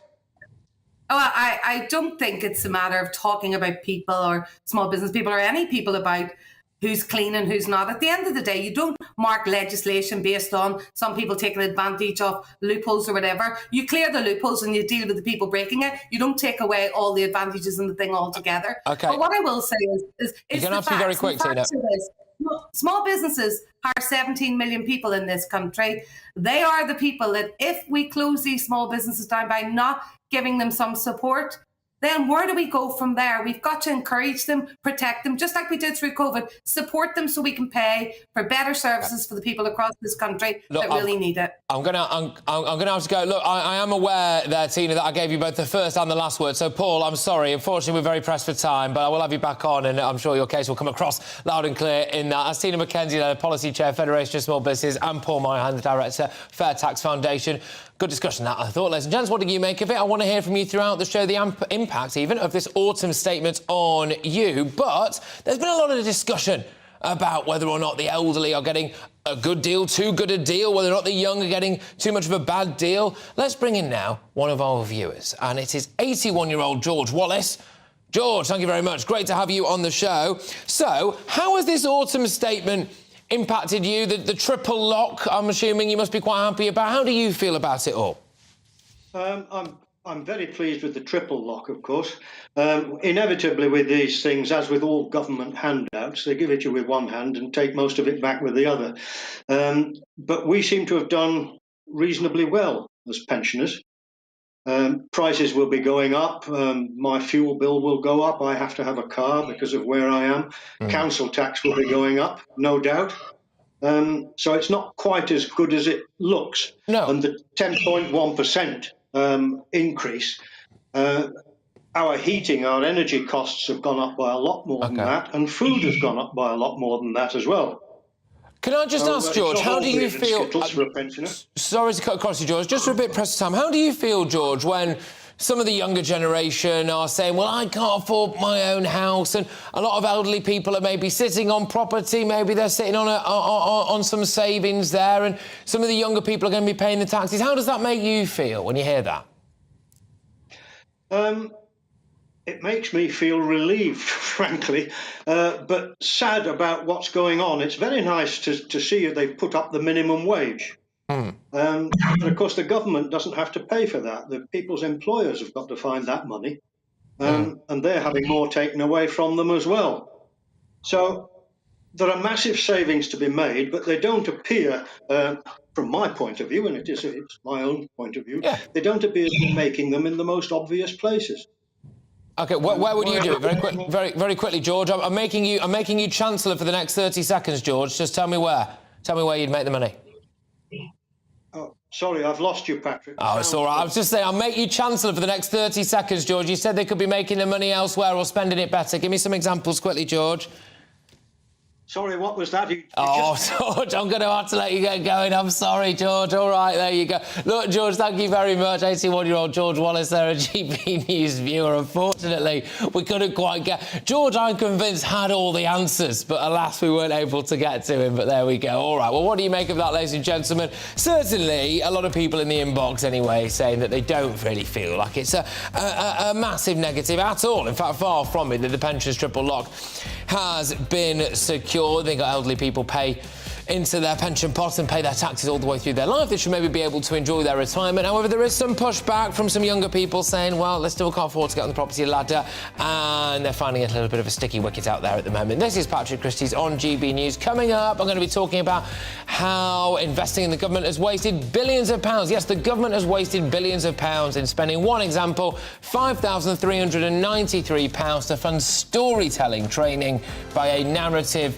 ecologist. But it gets worse, totalling £14 billion in wasted expenditure on a day where 55% of us, I suspect most people, well, definitely most people watching this or listening to it, are going to be feeling the pinch from Jeremy Hunt and his rather doom-mongering autumn statement. How does that make you feel that 14 billion big ones were just flushed down the drain? I'll be back in a moment.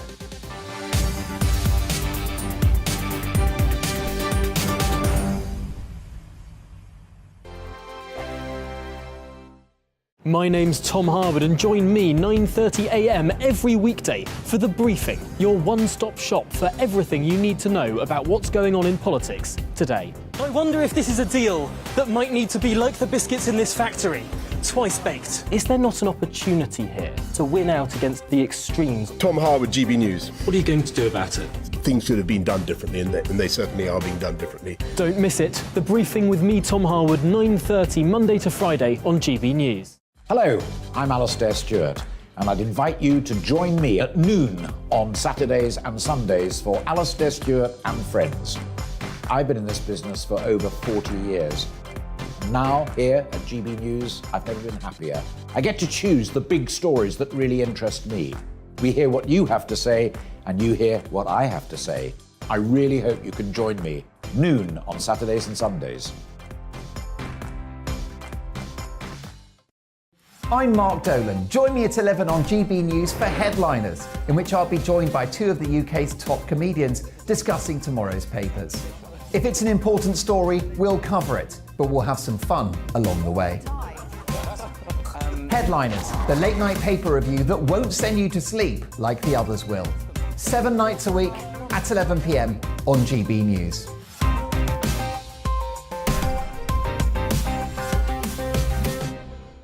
We are GB News, and we'd like to say thank you to each and every one of you for bringing us your conversations, for helping our great nation find its voice. We are here for you on radio, television, and online, across England, Scotland, Wales, and Northern Ireland. It's not the BBC, you actually get your facts right. We are proud to be GB News, the People's Channel, Britain's news channel.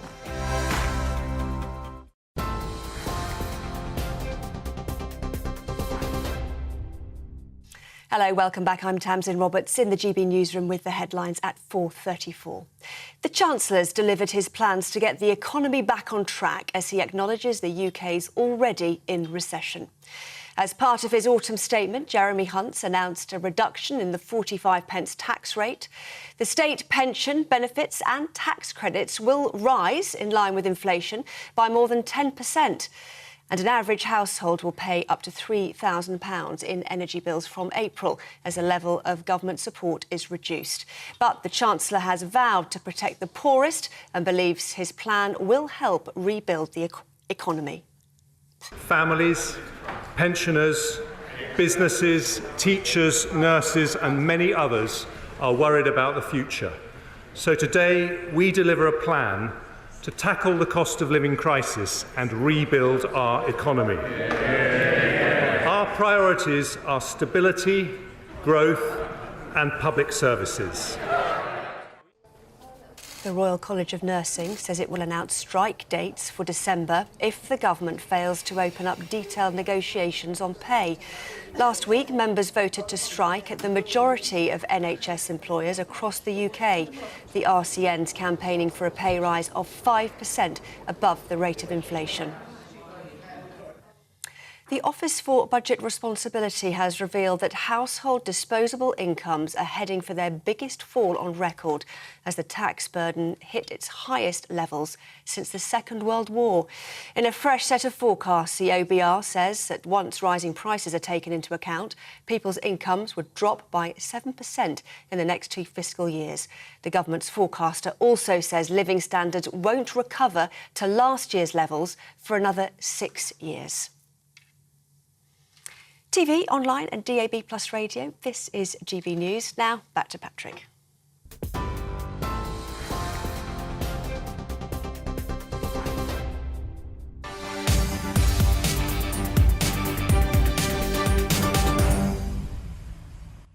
OK, sit down, pour yourself a strong drink, because I'm about to tell you that the government could have wasted £14 billion worth of your money. This is according to an investigation by The Telegraph, which suggests it could have covered billions of pounds of this so-called black hole that now the taxpayer is having to pay in the budget.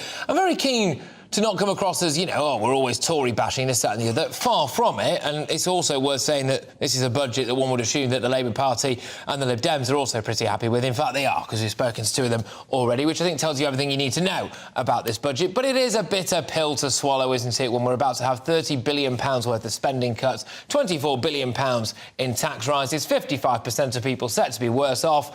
And then you realise that the government decided that it was going to spend things on, like, vegan ice cream in Uruguay and stuff like that. Here to pick through a very hot mess for us is Tom Harwood, our political reporter, who I believe joins us now. Tom, are you there? Oh, no, Tom's not there. OK, we'll go to him very shortly, I believe. Tom Harwood is there. There we go, Tom. OK, all right, government waste, left, right and centre. We nearly wasted you for a second. Go on.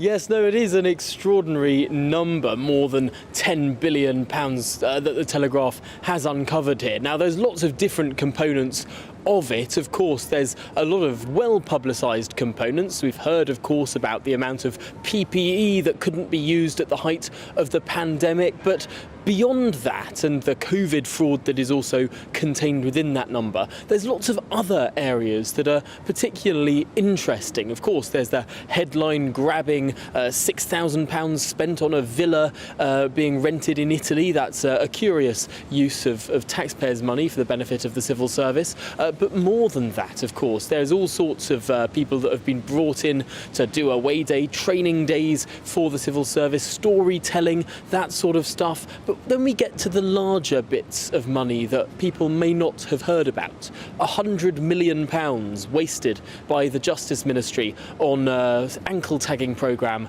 that was scrapped, and indeed £100 million wasted by the Department for Transport on plans for an HS2 station at Euston that then had to be redesigned because they went down from 11 platforms to 10 platforms. It's mistakes like this that have cost the taxpayer very, very dearly, and frankly, it looks like management has been sloppy.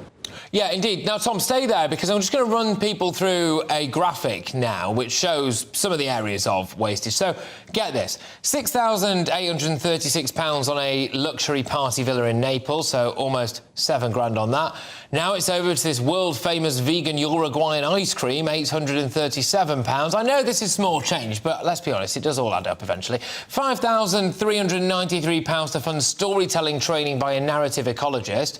I mean, I would have thought that the narrative ecologist was already stealing a living, let alone that. £779 in a supermarket buying cakes to welcome staff back to the office, which, given the fact that only 38% of some sections of the civil service are actually back in the office, let's be honest, hasn't even worked. But, Tom, you're back again now. Bring him back on. Tom Harwood, our political reporter. Yes, OK, that was small change. And let's be honest, there are certain comical elements to that. But it does indicate, really, that when the taxpayer is now being asked to go and fork out and cough up, they're seeing people on benefits there, they're going up in line with inflation, they're seeing, you know, the elderly with the triple lock, all right, I know that's actually quite popular with a lot of our viewers, don't get me wrong, but you would like to think that that money would be spent quite wisely. Can I just ask you a question when it comes to, I'm interviewing Labour MPs, I'm interviewing Lib Dem MPs on this, and I'm really trying to identify which bits of this they're particularly disappointed at. And I can't really find too many, other than them saying they'd like to go back in time and introduce a windfall tax years ago.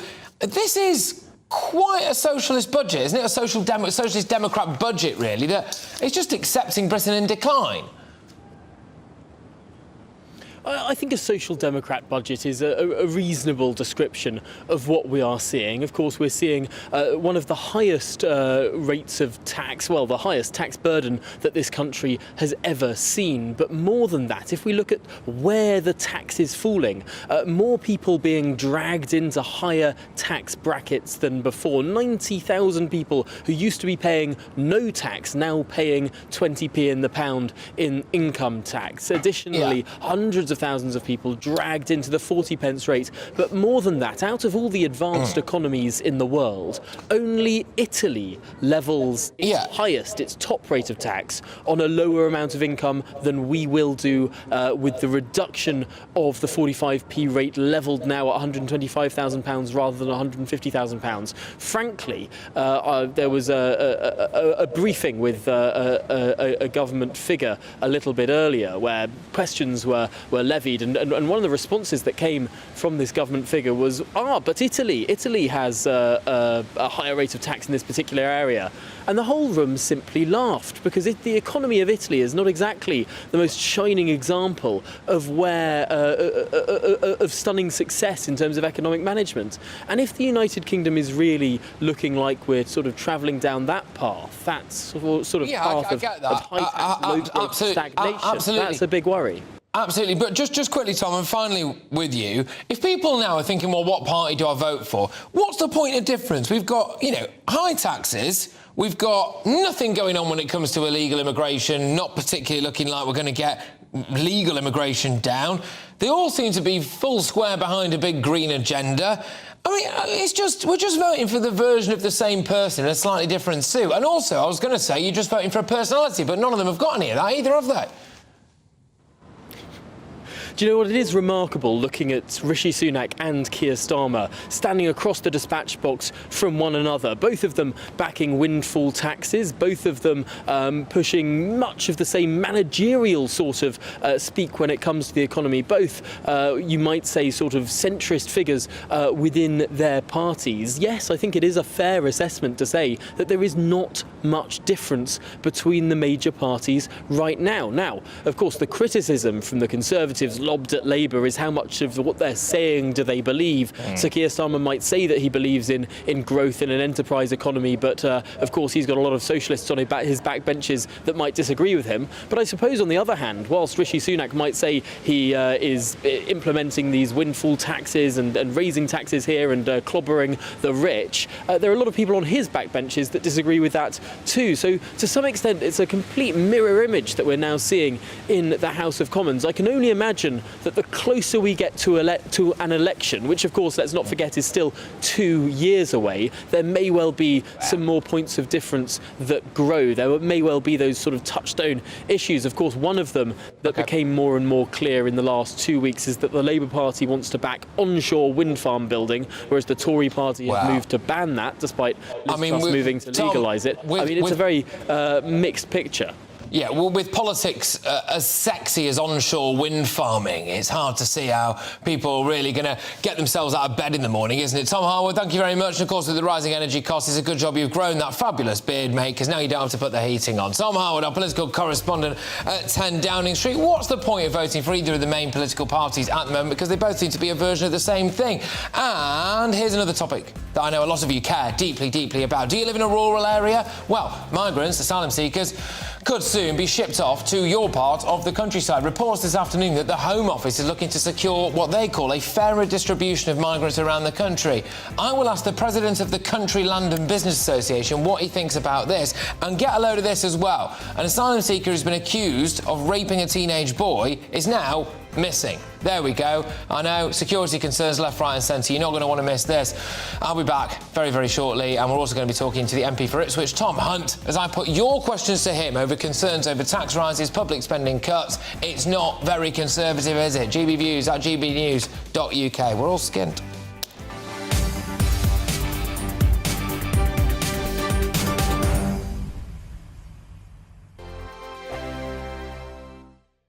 I'm Dan Wootton. Join me Monday to Thursday from 9 to 11 for the feistiest and most fun news debate on TV, where free speech reigns. I'll bring you a sharp take on the day's biggest stories, bombshell newsmaker interviews, and A-list guests. And I guarantee you, no spin, no bias, no censorship, and no reason to go to bed. That's Dan Wootton tonight, Monday to Thursdays from 9 on GB News. Hello, I'm Esther McVeigh. And I'm Philip Davis. Whether you're watching or listening on TV, online or on radio, we handpick the latest stories, debates and expert opinions for your weekend. So whether that's politics, news or showbiz, we've got it covered. Join us every Saturday morning at 10 o'clock on GB News. We are GB News. And we'd like to say thank you to each and every one of you for helping our great nation find its voice. We're absolutely everywhere. Across England, Scotland, Wales and Northern Ireland. On TV, on radio and online. We're proud to be the People's Channel, Britain's news channel.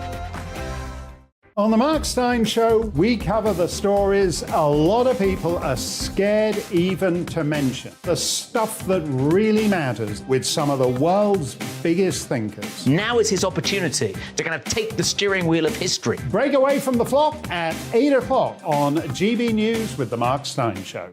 Every Friday and Sunday night from 9, it's Mark Dolan Tonight. We're on the same page again. There's something good happening. Let Ian finish. Don't be such a cranky. That mini budget was the tip of the iceberg. And on Saturday, my show just got bigger. From 8, it's Mark Dolan's Saturday Night In. You can't govern a country if you can't speak. Stop talking. My God, we reached the end. I've never been early in my life. Only on GB News, the People's Channel.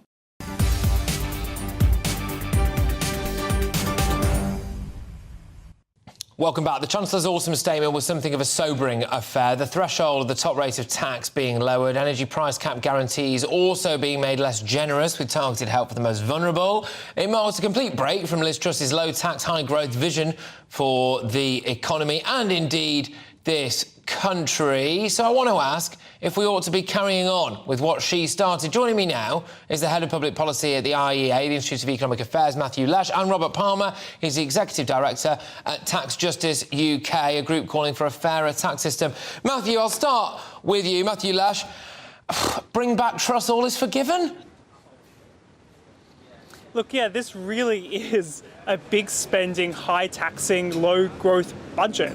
There isn't so much a plan for prosperity as there is for managed decline. It's an extremely disappointing state of affairs where we're seeing spending going up, taxing going up. We're seeing a allegedly conservative government slapping down, increasing taxes on workers, increasing taxes on corporations, really undermining our prosperity. And even when we do hear something about growth, it's all very top-down growth, isn't it? It's the government funding a new nuclear power station. It's the government doing an R&D spend. It's that vision we used to hear about supply-side reform, about removing planning restrictions, about dealing with retained EU red tape within 100 days, as Rishi Sunak originally promised. All that vision seems to be gone, and it's extremely disappointing.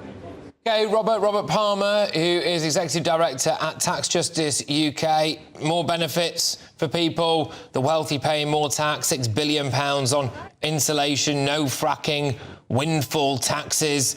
I mean, it's almost like the Labour Party could have delivered this themselves, isn't it? Well, I mean, where I'd agree with Matthew is that we're facing real problems in this country. You know, we've got crumbling infrastructure, we've got low growth, we've got people facing really cuts to their real-term incomes. This is not a good place to be. But I think what we need to remember is that this budget that's just delivered has delivered spending cuts in the future. You know, this is like spending cuts and more taxes. Is the worst of both worlds. I think what we need to see a more prosperous economy is investment in our crumbling infrastructure, clearing the COVID backlog so that people can go. Just on that. That means more borrowing, doesn't it? But of course, under Liz Truss, who wanted to go for growth and would have borrowed to fund that, that was bad. But now, what we need, according to you, is more borrowing. Well, I mean, I also think you could look at taxing the super rich. You know, we did analysis which showed that you could raise £37 billion a year from increasing taxes on wealth. What we've seen today is most of the money is coming from, you know, good windfall taxes on oil and gas giants, and also freezing thresholds on the rest of us. Okay. So there's lots of ways in which the government could bring in money to invest in making an economy that works for all of us, rather than just being in this decline. All right, Matthew Lash from the IEA, come back on that, because this is one of the things now that a lot of people are saying is, well, we could just really tax the rich. Your views? Well, the fact is that we already do tax the rich a lot. The top 1% of taxpayers are paying something like 30% of all tax revenue. There's only so much you can squeeze the rich without losing the prosperity creators. So you think about something like wealth taxes, that's the quickest way to send people who are going to create jobs and create prosperity offshore. We're already taxing as pretty much at our limits. We're certainly taxing probably the most we are in British history. Even historically, I imagine that the feudal lord took less of the crop of the peasant than the government is taking from us today. We can't ultimately tax our way to prosperity. Okay. We need an entrepreneurial, innovative economy. We need the government to get rid of all the restrictions on prosperity and entrepreneurship. All right, Matthew. OK, Matthew Lash from the IEA. Robert, I'll just give you, quite quickly, though, I'm sorry, the final word on this. Robert Palmer, of course, is the Executive Director at Tax Justice UK. You could fit a Rizzler paper, really, at the moment between Labour and the Tories when it comes to this budget. If you're being honest with me, Robert, do you just really not care about wealth generation? Are you happy to tax the rich because you don't really want anyone to be rich? I mean, I think we need wealth generation that can benefit all of us so that we can all benefit from having a healthy economy that we're all connected into. The status quo isn't working. We've had 12 years of Conservative-led governments that is leading to people being worse in their pocket. Something is broken. We need to fix it. All right, look, both of you, thank you very much. Fascinating stuff. And that was, of course, Matthew Lash, Head of Public Policy at the IEA, and Robert Palmer, Exec Director at Tax Justice UK. Right, we're moving on now to another story that, frankly, well, it's coming to a beauty spot near you. Let me tell you, the Home Office is planning to send asylum seekers to rural areas in order to spread them out more fairly around the country. Not really levelling up as we thought it would be, as its MPs have been complaining that places like the West Midlands have had to put up with a disproportionate number of migrants in local hotels and digs. I completely understand that, but is the solution to send them to rural areas where, frankly, you know, there might only just be a few hundred people in a particular village or town, now going to be outnumbered, one would imagine, by asylum seekers. One hotel in the area, designed for the tourism industry, used by asylum seekers. Joining me right now is the President of the Country, Land and Business Association, Mark Tufnell. Mark is coming very shortly. He's there. There he is. Good to see you, Mark. Right, OK, so asylum seekers, thousands of them, coming to a village near you. Well, thank you for asking me on. And I think we have to look at it in the round, because we all have to appreciate there's a great density of people coming to the urban areas. There is, of course, a lot of space in the rural countryside, space that's owned and managed by members of our association. And if the arrangements can be done in a controlled and sensible way, then there may well be a way forward for the Home Office. We don't want to see large numbers of people, as some of the MPs have complained about, put in certain cities such as Stoke-on-Trent. If it could be spread out, done, as I say, in a controlled way, then we could see areas where these migrants can be used to help the local rural economy. So one of the issues is that they're not really allowed to work whilst their applications are being processed. So it's difficult to see how they could maybe impact the local economy other than in some cases drain it. And I've spent a lot of time living in rural areas, and I'm scratching my head trying to find parts of the Lake District, for example, where these people could go that wouldn't actively damage the local economy and threaten local security as well. It's a tough one, isn't it? Well, of course it's a tough one, but it's something that we have to deal with as a country. We need to think about the security of the people who live in the area. We need to think about the transport that's there, the housing that's available. And of course, there are many people who need affordable housing in the area anyway. But if we can come to an arrangement where some of these people are able to work in the countryside and work in a controlled way, there are shortages of workers in the agricultural sector. That's a really good point, Mark. That's a really, really good point. And I think a lot of people might say this is a bit of a trade-off, because I do report regularly here about the fact that we need people working in our rural economies more. Maybe we're struggling to fill jobs, whether it's your old stereotypical fruit pickers or whatever. Maybe that's an area that we could do it, because it kills two birds with one stone, Mark. One of the massive issues that we've got at the moment in various different places is what these asylum seekers do all day. And if they've got nothing to do and they're allowed to freely wander about, well, frankly, that's an issue for a load of people. Either the propensity maybe for them to commit crime, or for them to go missing, or for them to just hang around the local area and do goodness knows what. You're saying put them to work. Well, I think what I'm saying, for these migrants who have come, many of them for very good, sound reasons, once their process has been gone through by the Home Office, and provided they are accepted in this country, there should be no reason as to why they shouldn't be allowed to work for a period of time. They have come here for no doubt very good reasons. That's something that we need to assess. And then they can hopefully provide some good for the rural economy. But Mark, I know we've talked quite a bit there about the local economy, but what about just the local area and the feel of the place? There are many villages and hamlets where there might only be a few hundred people living there, and then you fill a large hotel with 200 or 300 people and the area changes massively, and let's be honest, the house prices go down as well. Yes, but I think those situations that you think of wouldn't have a very large hotel next door to them. So the large hotels tend to be situated in areas where they're next to a town. I've just come from Peterborough this afternoon. The large hotel is next door to the Peterborough Showground, because that's where the level of activity is. And there are plenty of people who would no doubt be able to work there. That's not taking away the housing from anybody else. So I think it needs to be thought of in a structured way, a constructive way to help these people, and also to help our own economy. And I'm sure Robert Jenrick, with the work and the team behind him, can come forward with a suitable plan. Well, there we go. Mark Tufnell, thank you very much, who is the president of the Country Land and Business Association, just reacting to that story that's come out today. Good time to bury bad news, isn't it, if you're in the Home Office, which is that basically thousands of asylum seekers could well be now dispersed across the British countryside. Do you live in a rural area? What do you make of that? It also comes as the news that, shock horror, an asylum seeker has been accused of raping a teenage boy is now on the run. Security issues left, right and centre. Patrick Christys here on GB News. Lots more to come in the next hour. I speak to a Conservative MP and put your questions and concerns over the autumn statement, increases in taxes, reduction in public spending, to him directly. I'll be back in a tick.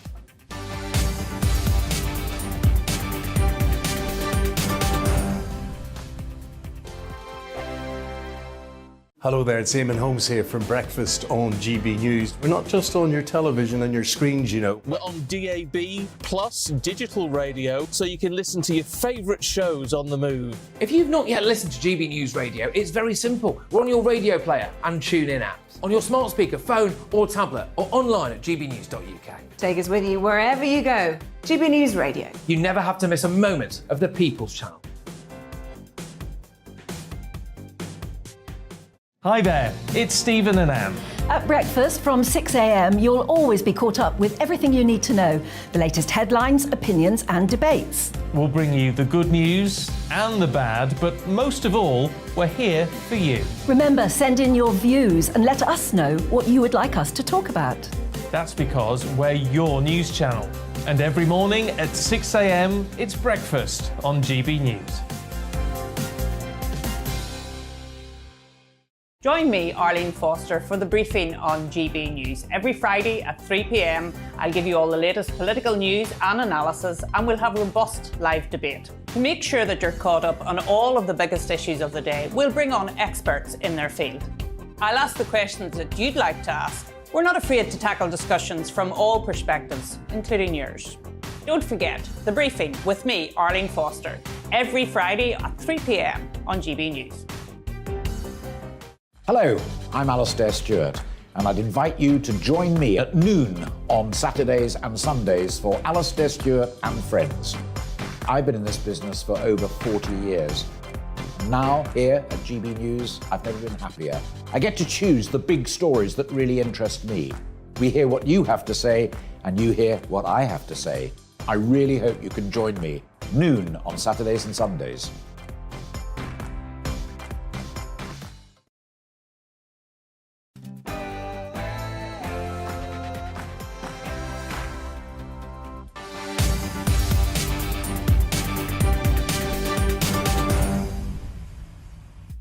Well done for making it through to 5 p.m, people. It's Patrick Christys here on GB News, and we are breaking down today's autumn statement to make sure that you understand what it means for you. Here's what's coming your way. The threshold for the top rate of income tax is down nearly £25,000. A stripped-back energy price cap guarantee, the option for authorities to raise council tax by 5% without a referendum. To be honest with you, all of that is absolute guff, because the reality is that 55% of us are now apparently going to be worse off, and you could fit a Rizzler paper between the Conservatives and the Labour Party when it comes to what has been, let's be honest, a social democratic budget that hurtles us headlong into Britain in decline.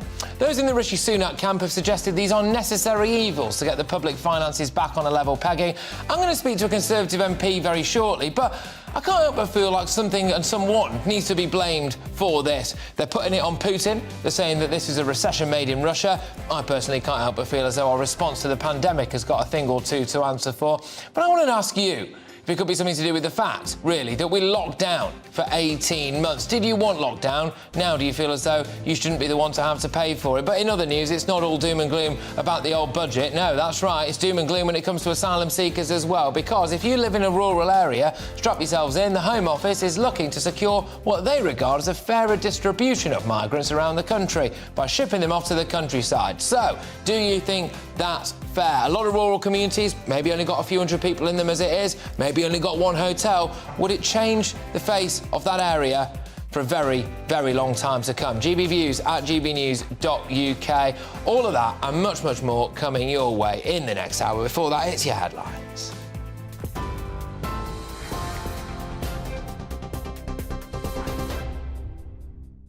Hello, good afternoon. It's 2 minutes past 5. I'm Tamsin Roberts in the GB newsroom. The Chancellor's delivered his plans to get the economy back on track as he acknowledges the UK's already in recession. As part of his autumn statement, Jeremy Hunt has reduced the threshold for the higher rate of income tax from £150,000 to just over £125,000. The state pension, benefits and tax credits will rise in line with inflation by more than 10%. Millions of households will pay more in energy bills from April, the typical bill rising from £2,500 to £3,000 as the government reduces the level of support. And energy firms will be hit with an expanded windfall tax of 35%, up from 25%. The Chancellor has vowed to protect the poorest and believes his plan will help rebuild the economy. Our priorities are stability, growth and public services. From April, we'll continue the energy price guarantee for a further 12 months at a higher level of £3,000 per year for the average household. With prices forecast to remain elevated throughout next year, this will mean an average of £500 support for every household in the country. I can also announce that we will fulfil our pledge to the country to protect the pensions triple lock. Following the statement, Shadow Chancellor Rachel Reeves accused the Conservatives of failing to learn from decisions made over the past decade. This government has forced our economy into a doom loop, where low growth leads to higher taxes, lower investments and squeezed wages, with a running down of public services, all of which hits economic growth again. And instead of learning from the mistakes of the last decade, they're simply repeating them. We need to break free from this vicious cycle of stagnation with fairer choices and a proper plan for economic growth. The Office for Budget Responsibility says household disposable incomes are heading for their biggest fall on record as the tax burden hit its highest level since the Second World War. In a fresh set of forecasts, the OBR says that once rising prices are taken into account, people's incomes would drop by 7% in the next 2 fiscal years. The government's forecaster also says living standards won't recover to last year's levels for another 6 years. The Royal College of Nursing says it will announce strike dates for December if the government fails to open up detailed negotiations on pay. Last week, members voted to strike at the majority of NHS employers across the UK. The RCN's campaigning for a pay rise of 5% above the rate of inflation. Meanwhile, ground handlers at London's Heathrow Airport will begin a 72-hour strike from tomorrow in a dispute over pay. The Unite union said the strike action is by workers at aviation services firm Menzies. It'll affect a range of airlines and disrupt a number of flights from Terminals 2, 3 and 4. Royal Mail has asked the government if it can cut its letter service to 5 days a week, putting an end to deliveries on Saturdays. It's after the business unveiled hefty losses in the first half of the year, with strike action weighing heavily on the firm, with further walkouts expected in the coming weeks. Parcel services would continue, however, to run every day of the week. A Dutch court has convicted 3 men for the murder of 298 people when shooting down a passenger flight over Ukraine in 2014. The convicted are 2 Russian former intelligence officers and a Ukrainian separatist leader. They'll serve life in prison. In addition to this, they have to pay at least £14 million in compensation for their role in the downing of Malaysia Airlines flight MH17. Security Minister Tom Tugendhat has been banned from driving for 6 months after he was caught using his phone whilst at the wheel. The former Conservative Party leadership hopeful was stopped by police in April in Wandsworth in south-west London. Appearing in court today, he was given a £1,000 fine and 6 points on his driving licence. He already had 6 points from other offences, which led to the ban. This is GB News. We'll bring you more news as it happens, of course. Now, back to Patrick.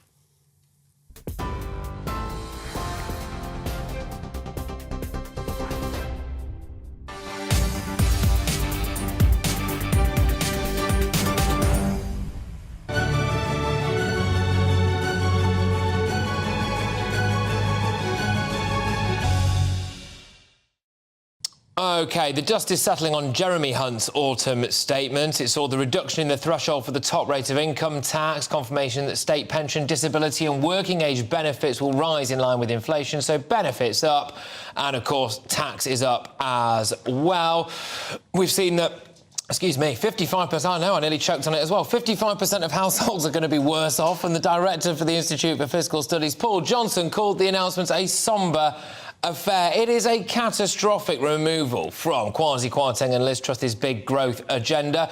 I'm joined now by another Hunt. It's Tom Hunt, who's the Conservative MP for Ipswich. Tom, thank you very much. Look, I know you are a Conservative, but unfortunately right now we've got an uplift in benefits, we've got the wealthy paying more tax, we've got a windfall tax, we've got £6 billion that's being spent on insulation, we've got no fracking, so the big green agenda's won, and we've got no growth. You are now essentially in the Labour Party, aren't you?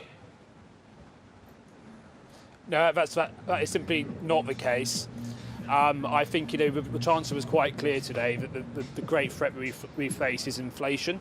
And I think today what we heard was a statement to tackle inflation. Look, none of us want to increase taxes. It's not something that I came into politics to do. It doesn't seem to me. If we are going to increase taxes, so it's best that those with the broadest shoulders bear the biggest burden, which is what we've seen today. And I'm also pleased that the triple lock was being protected. And actually, putting benefits up in line with inflation, we are heading into an incredibly difficult phase. And I think providing that financial assistance to those who are lowest income, I think, is a good thing and a Conservative thing. I think being compassionate is a Conservative quality. Some people are saying, what's the point in voting Tory? Because you're taxing the living heck out of us and you're not controlling immigration either. Well, you know how strongly I feel on immigration. I mean, I couldn't have been any clearer this week with the government on the need to tackle that. I have been assured time and time again by a Prime Minister and the Home Secretary that they are urgently working on a plan to deal with it, and I really hope they're successful. But ultimately, look, none of us left the House of Commons chamber today with a spring in our step. I mean, a lot of that, the global economic situation is grim. The war in Ukraine doesn't show any signs of ending anytime soon. The challenges are going to be here with us for a long time. But at the same time, when we look at the government's response to that grim international outlook, I think it was fair and reasonable. OK, all right. And just before I get on to a couple of our viewers' questions, because viewers have been sending in some of their thoughts, really, on this budget, gbviews@gbnews.uk. Why aren't you coming out and attacking Labour and the Lib Dems a little bit more? They wanted, harder, tighter, faster lockdowns. The Labour Party, last time they went to a general election, Jeremy Corbyn was their man. He wasn't exactly the big growth agenda, was he? He was spend, spend, spend. And the reality is that they were happy for Corbyn to have done that. Then they stood behind him. That wouldn't have caused growth. And they would have probably spent more during the pandemic, which was still paying off now for lockdowns. Come on, where's the impetus here? Jeremy Hunt, I mean, he's just so dull and he's just accepting British decline. It's miserable. Look, I mean, I think in terms of us attacking the Labour Party, the first thing I'd say is fundamentally we're in government. We've got to tackle the problems. But it is fair enough. I mean, today we heard a huge amount of criticism from the Labour Party. They kept on talking about the need to have a plan, but they themselves haven't even got anything that remotely resembles a plan for how they promote growth and how they deal with inflation. I think any hint of anything they suggested would make the inflation challenge even worse. And when it comes to other challenges such as immigration, we know it would be even worse for the Labour Party. But ultimately, we're in government. We've got to tackle the issues that face the country. OK, Barry's been on. Thank you very much, Barry. I'm just going to put this question to you now, Tom. Barry says that he's worked hard all his life, paid his taxes all his life and squirreled a bit of money away, and now he's getting clobbered while people on benefits are getting rises in line with inflation. How does that work? Well, I think there's a number of things we've done. I think in addition to increasing universal credit in line with inflation, we've also seen the national living wage is going to go up as well. But look, I get it. There's a lot of people who are not on benefits, but work incredibly hard. I would never describe themselves as being wealthy, but work hard, get up in the morning and work hard. And it's going to be difficult for them. It's going to be difficult for tens of millions of people all around the country. But when you've got the war we've got in the Ukraine, and you've paid reference to it, that huge financial outlay that was made throughout the pandemic, which ultimately at some point has to be paid back. So, it is going to be a challenging time.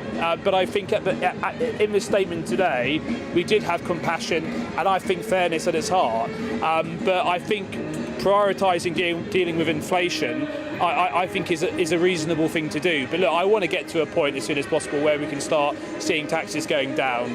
That's what I want to see. But ultimately, we've got to deal with inflation. We've had an approach by this is an global economic challenge, but we've seen a slightly different approach from the previous administration. This is a new approach, and I think with Rishi Sunak and Jeremy Hunt, I think we've got the most credible people to manage the economy going forward. Just a final one, Tom. And look, I speak to you a lot on this programme, and I always appreciate you coming on and fronting up to no matter what's been going on in the House of Commons, and we do really appreciate that. But I've got to put it to you, it just looks a little bit weak from the Tories now. I think a lot of people are getting in touch and saying that. It looks like you're just giving in to the left, frankly. When it comes to, like, the big green agenda, when it comes to doing absolutely naff all on immigration, both legal and illegal, and now we can't possibly go for growth. We've got to tax people left, right and centre. It's looking like the left wing are winning, and the Tories are letting them do it. Yeah, I mean, this is not an easy time to be in government, but I think we've seen over the last year how quickly things in politics can change. They can change very quickly.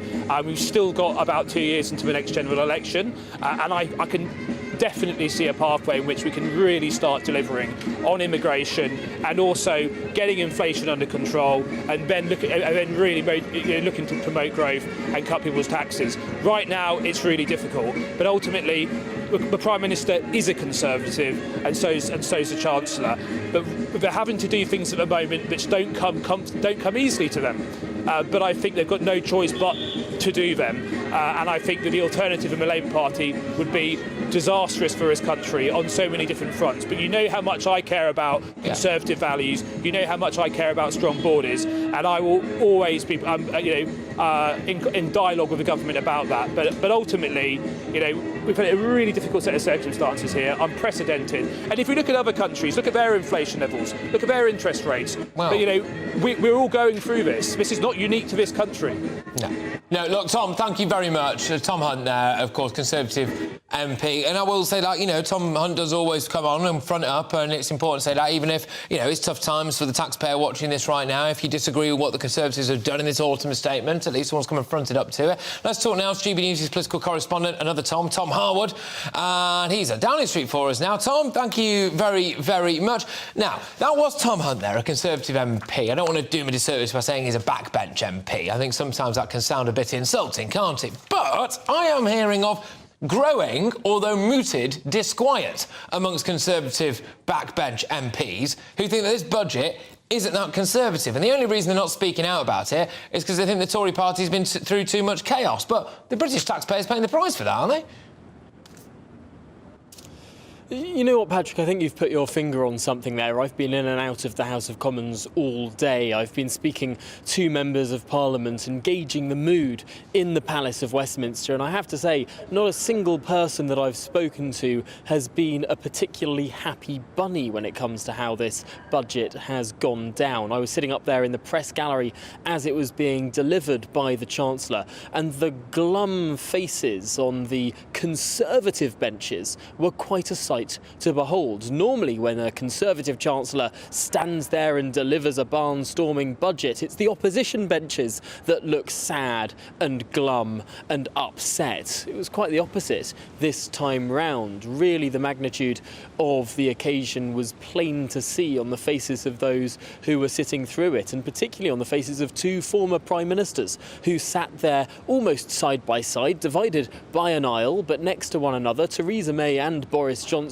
sitting there sullen-faced through it all too. It really did not seem that there was much hope. There were moments that Jeremy Hunt tried to spin as rabbits out of the hat, whether it was investment in a new nuclear power station, Sizewell C. Well, that wasn't a particularly amazing announcement, given the government had all but announced it 2 weeks ago. There was nothing new or exciting for growth or development or building when it came to this budget. And I think that that's something that most people are thinking about now. Just the scale of difference between where the country was under the Truss administration to where we are now under Rishi Sunak. It's like it's two completely diametrically opposed political parties. It's extraordinary to think that these two different prime ministers existed in the same party, in the same cabinet for years upon years, given their diametrically opposed economic agendas. It is, and thank you very much for that, Tom. Tom Harwood, our political correspondent at Downing Street. And I suspect a lot of people right now might be shouting at their TV screens, shouting at their radio sets, whatever they're doing,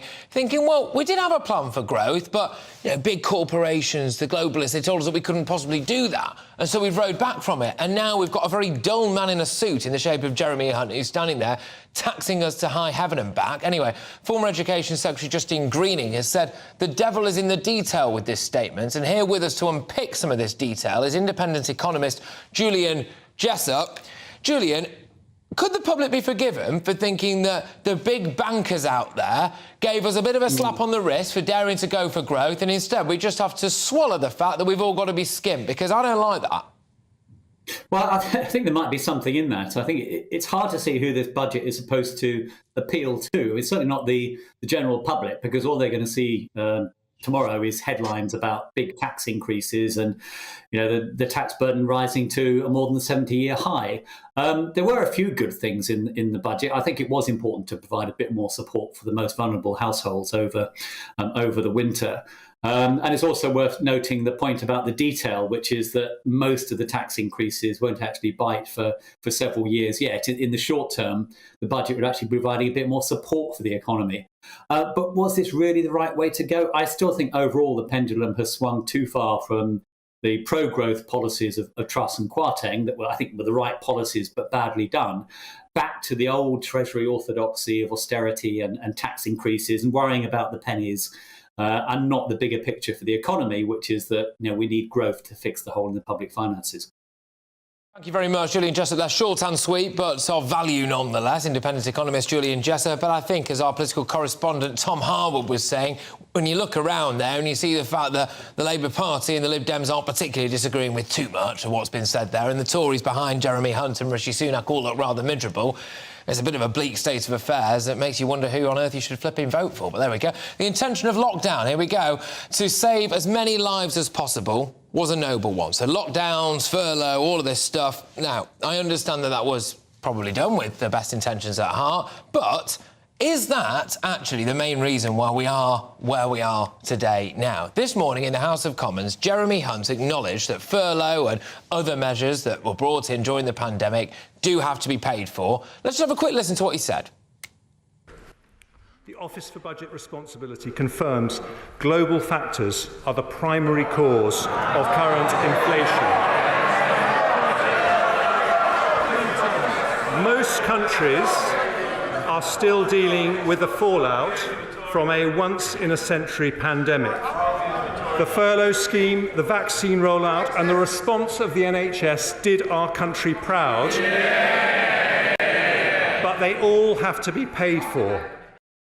Yes, indeed. Well, the Shadow Chancellor, Rachel Reeves, came back on this, saying that the pandemic had indeed created a negative economic situation, but economic mismanagement by the Tories began well before 2020. So, to what extent is our response to the pandemic to blame for the government having to tighten its purse strings right now? We're going head-to-head on this, because joining me in the studio is Alan Miller, who's the co-founder of Together, and Matthew Stadlen, who's a political commentator. Alan, I will start with you. Some people are saying we can trace this right back to our response, our lockdowns, etc., and that's what we're paying off now, our response to the coronavirus pandemic. It's absolutely the case that the shutting down society, the economy, restrictions and impositions over a prolonged period has really consolidated a very difficult problem. It's actually responsible for precipitating this. It has to be said that sluggishness in productivity has been a legacy of the last 12 years and also the predecessors, because we've had technocratic rulers for the last couple of decades, the whole Blair-Cameron moment, where it hasn't been addressed. Productivity, wealth creation for all, they've been technocrats. But what happened with imposing the unprecedented lockdowns, which have been damaging across the board in health and education, but particularly the economy, with no risk assessment was absolutely devastating, and the damaging impacts are being felt everywhere. Quantitative easing had happened before and was a problem.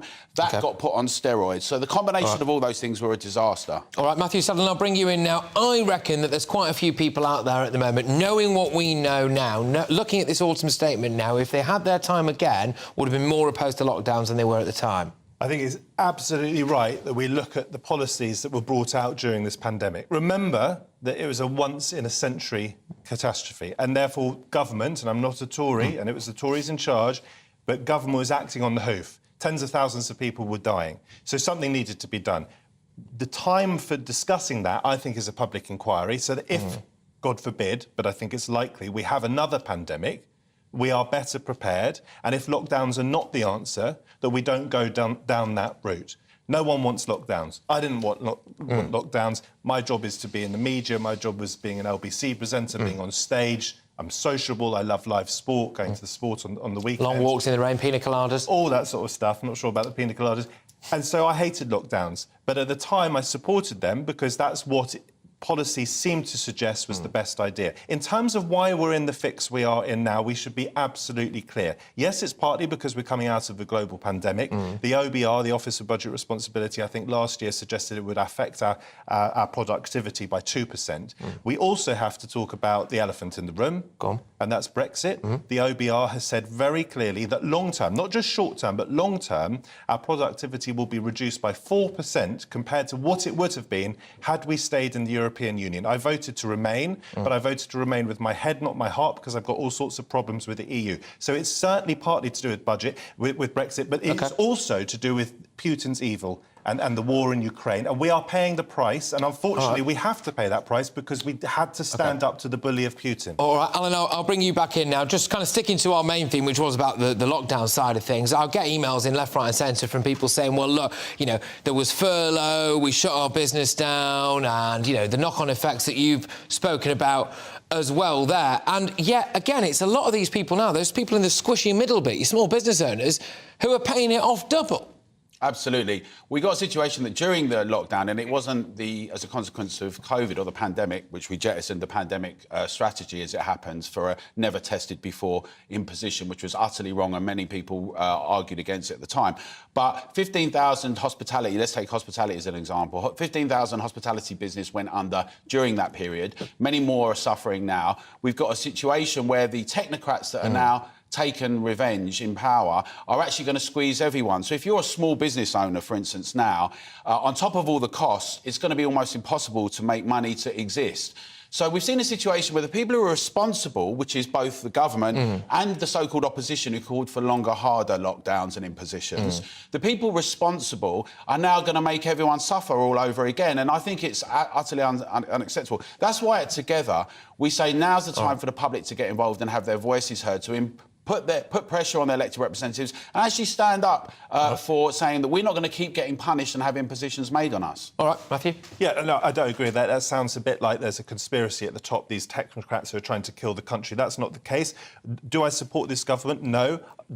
Our 12 years of Tory rule, first of all with the Lib Dems, partly to blame for where we are, I strongly believe yes. Is Liz Truss's disastrous month in Number 10 partly responsible? Did she create a massive black hole? Yes, she did. Was Trussonomics fantasy economics? Yes, it is. Do we need to find a way out of this? Are we in a massive mess? Yes, we are. Who should pay that? I think the people with the broadest shoulders, as your Tory MP Hunt, also with the same surname, was suggesting just now in a very good interview. You are worried now about what the point of voting Tory is. As someone who, broadly speaking, supports Labour, and I'm not a fan of Keir Starmer, I think one of the big problems with Jeremy Corbyn is he had fans, but broadly speaking, behind him and behind this current Labour, this Labour shadow government, what is the problem for them? The problem for them is the Tories adopting a lot of their policies, and that means you could argue, what's the point of voting Labour if it were not for the toxicity and it works. And look, on that respect, I agree with you. There does appear to be almost no major point of difference between the two parties, and it kind of renders our political choice a little bit obsolete. But go on, I would just say this as well about lockdowns. People want to shake any responsibility. People have done sort of puny mea culpas, trying to draw themselves away from their responsibility. Many argued at the time, in fact, the Great Barrington Declaration made the point as well about shielding, but we had a pandemic preparedness strategy. It was jettisoned. We had a situation where U-turns were done because some people were very shrill. There's a lack of principle of the people who are running society who want to see things through. We've seen that. We saw that with Liz Truss because she didn't win the arguments with some people. In all of this, the public are not engaged. They're not part of the discussion, and that's where we need to put them at the heart of it. Very, very quickly, because I'm going to get shouted at. Some people are saying, well, hang on a minute, all right, Liz Truss, maybe it was too fast, too much and all of that stuff. But actually, she did believe in Britain. She believed that we could grow. This is a return to overt status quo. Some people think, we should never have left the European Union. That's just a dereliction of British power and opportunity, isn't it? Why are you so pessimistic? We could have gone for growth. We are a great country. And I believe in growth. Who doesn't believe in growth? If you say something the opposite of which is absurd, it's an absurd statement. Of course, we all aim for growth. The question is how you get there. You cannot borrow. Not like this. Patrick, you in your individual household, me in my individual household, all of us. We can't just borrow. Otherwise, we end up bankrupt. We have to be responsible. I have got a lot of problems still with Rishi Sunak's government, not least the toxicity on immigration, but I felt today at least the grown-ups were back in the room. Oh, there we go. All right, both of you, thank you very much. I can see he's frothing at the mouth over here. There we go. No, but look. All right, we could carry this on all day, but we do have other topics to get to. Both of you, thank you very much. Always a pleasure. Alan Miller, co-founder of Together, and Matthew Stadlen as well, a political commentator. What do you make of that? GBViews at gbnews.uk. Keep those views coming in. But coming up, an investigation by The Telegraph has found that the government has reportedly wasted 14 billion quid of taxpayers' cash on items, get this, such as vegan ice cream from Uruguay, expensive crockery sets and a party villa in Naples. There we go. But to be fair, that was a cracking weekend. On a day the Chancellor increases our taxes, is it fair that we're footing the bill for a government's black hole? I'll be back in a tick.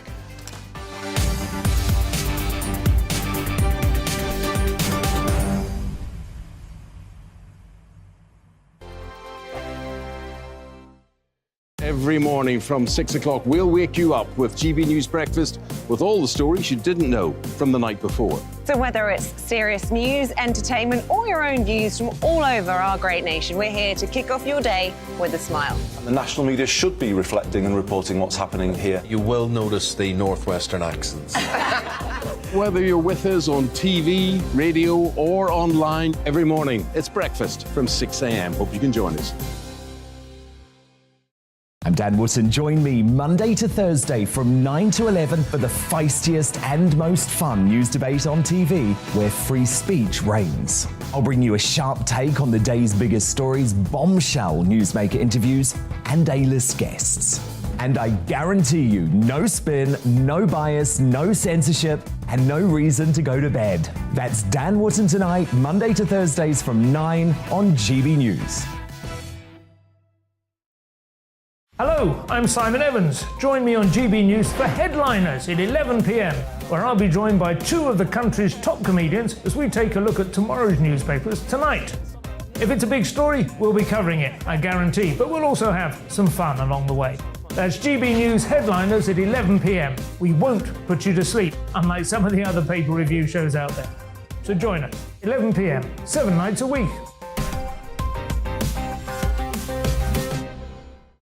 Hello there, it's Eamon Holmes here from Breakfast on GB News. We're not just on your television and your screens, you know. We're on DAB plus digital radio, so you can listen to your favourite shows on the move. If you've not yet listened to GB News Radio, it's very simple. We're on your radio player and tune-in apps, on your smart speaker, phone or tablet, or online at gbnews.uk. Take us with you wherever you go. GB News Radio. You never have to miss a moment of the People's Channel.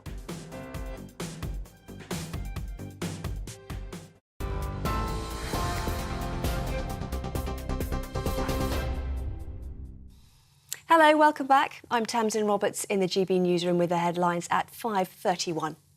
The Chancellor's delivered his plans to get the economy back on track as he acknowledges the UK is already in recession.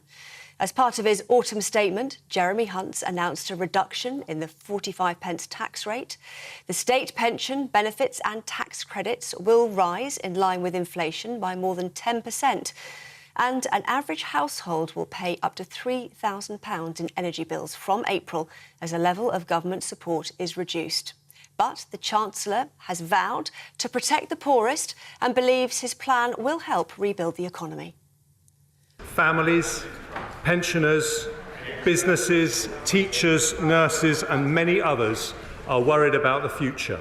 So today we deliver a plan to tackle the cost of living crisis and rebuild our economy.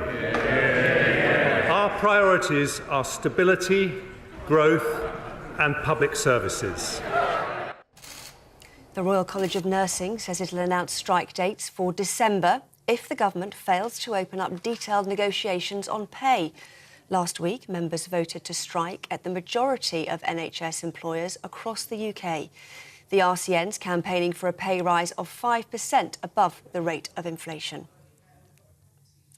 The Office for Budget Responsibility has revealed that household disposable incomes are heading for their biggest fall on record as the tax burden hit its highest levels since the Second World War. In a fresh set of forecasts, the OBR says that once rising prices are taken into account, people's incomes would drop by 7% in the next 2 fiscal years. The government's forecaster also says living standards won't recover to last year's levels for another 6 years. Ground handlers at London's Heathrow Airport will begin a 72-hour strike from tomorrow in a dispute over pay. The Unite union said the strike action is by workers at aviation services firm Menzies. It'll affect a range of airlines and disrupt a number of flights from Terminals 2, 3 and 4. Royal Mail has asked the government if it can cut its letter service to 5 days a week, putting an end to deliveries on Saturdays. It's after the business unveiled hefty losses in the first half of the year and strike action weighing heavily on the firm, with further walkouts expected in the coming weeks. TV, online and DAB+ radio, this is GB News. Back now to Patrick.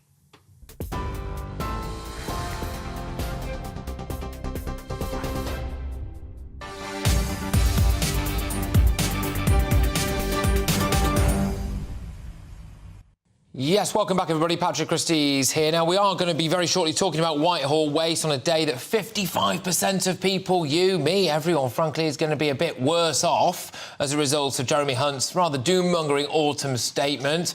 People on benefits won't be there, of course.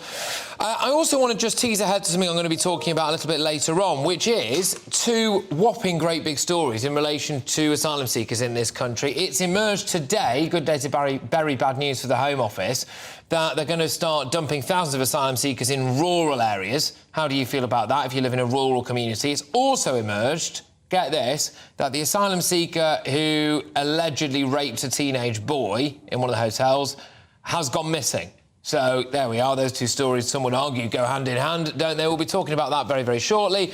But just before that, I am going to be talking, I believe now, to Christian Calgie, who is of Guido Fawkes. And Christian's going to be talking to me a little bit about Whitehall waste, isn't he? So there we go, Christian. I believe you're there, are you? He's coming very shortly, yes, Christian Calgie. Thank you very much, Christian. Better late than never, eh? On our end, that, of course, not yours. Right, so the government, on the day that we've been announced that we've now been splashing the cash, as it were, taxpayers have anyway, it looks as though they've been splashing the cash even more, doesn't it? Well, this is just completely prolific across Whitehall, and it's a combination of woke waste and waste of time. I mean, we've been running stories on this sort of stuff for years. I mean, I remember about 2 years ago, the Department for Work and Pensions was advertising a course where you could do a Q&A with a witch. You know, there's been all sorts of woke courses, and the insulting part actually isn't the fact that they're doing this nonsense. If workers want to do these ridiculous things, then fine. Most of them are happening during work hours. You know, they're having sport away days on work. You know, for a whole day, they're just heading off to a corner of London and playing sports with each other. It's trading, it's wasting money on training.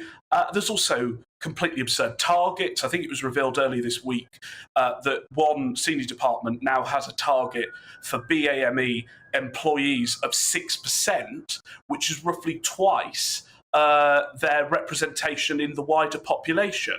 And it all begs the question, why? There's a lot to this. You've also rightly raised there the idea that now there's these positive affirmation targets where we've got to have a double the amount of black people in the Treasury than are represented as a percentage in the country for some reason, which I can't get my head around, but there we go. But when it comes to actual wastage, it's not just your few £100 on a random Uruguayan vegan ice cream company, which is nuts, or that massive sesh in Naples, which appeared to take place at a party villa. But you've also got bigger ones as well, which is, you know, the idea now, £35 million for the destruction of PPE. You've got 670 million quid of PPE that was also defective to begin with. And people are thinking, well, if I've worked hard all my life and I've put my money away a little bit and I'm seeing that there's people on benefits over there having their benefits in line with inflation, and I'm the one now who's going to get clobbered with taxes, and I don't necessarily trust that the government's going to spend these that well. Well, this is always the case, right? The state, every state, not just the British one, but any government is incredibly inefficient. All public services are inefficient, right? Because you've got these bottomless pits, whether it's the NHS, whether it's local services, local government. You've got, you know, a constant, at the same time, basically no one within any of these institutions is ultimately responsible. You know, the media get a hard time trying to hold civil servants to account because it's seen as not fair. So if they're not accountable, they've got huge budgets, then what you end up with is this exact sort of waste. We also have a problem structurally in the civil service where even though it's a Tory government and they might mouth off about this sort of waste, they really don't have the powers to put a stop to it, because the people who make these decisions are senior civil servants and they're areas of competency that absolutely, don't have control over. Well, yeah, exactly. Civil servants who kind of dip themselves in a bucket of rainbow paint and always take the knee left, right and centre, all this stuff. But just very quickly, Christian, because I'm going to be talking about this coming up, which is some people are saying, well, what's the point of voting Tory at the minute? We've got high tax, we've got all of this. And crucially, they haven't sorted out immigration either. In fact, the Home Office has announced today it's going to start putting thousands of asylum seekers in hotels in rural areas, which could have a massive impact both demographically and for the security. The same day it's emerged that the asylum seeker who's wanted for the rape of a teenage boy is currently on the run, rather too predictably. I mean, the Tories have now essentially released a social democratic budget, and I've got a pretty, well, I would say liberal, some would argue dangerous, immigration system as well, haven't they? Well, the problem for this country at the moment is that almost nothing seems to be working, and not just do most things seem to be failing, but it's not a cash issue. I mean, we're shoveling cash into services, in many services, at record levels, and yet nothing seems to be working. Ask me that question at the next election, right? There's 2 years, and I think many Tory MPs would fail to justify voting Tory at the moment. What they will say is there's no great love for the Labour Party, no, but neither is there much enthusiasm for the Conservative Party. Now, they are praying that things from the economy to migration to housing to taxes are able to be improved over the next 2 years. But it is a very, very narrow path in which those things resolve themselves before the next election. But turnout at the next election, as it currently stands, I imagine may well end up being quite low. Christine Calgie, thank you very much, senior reporter at the website Guido Fawkes. Initially reacting to the budget, but also looking ahead as well to what we're going to be talking about, which is catastrophic issues when it comes to our asylum system.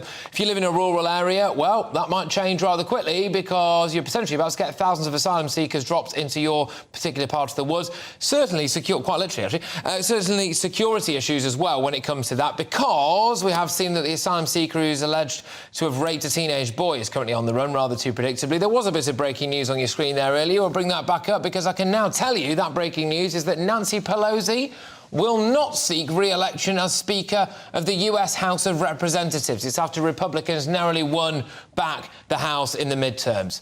a nation mourns. Right, you're with me, Patrick Christys on GB News. Next up, Immigration Minister Robert Jenrick has suggested that small towns in the countryside may be asked to house more asylum seekers. I think there's huge issues with this. What do the asylum seekers do all day? A lot of those small towns in rural areas rely on one single hotel maybe to bring in a lot of rural tourism. That has gone up the wall. Conservative MPs placing migrants in their constituencies. It's not going to go down too well if you ask me, and huge security issues, as I've said as well.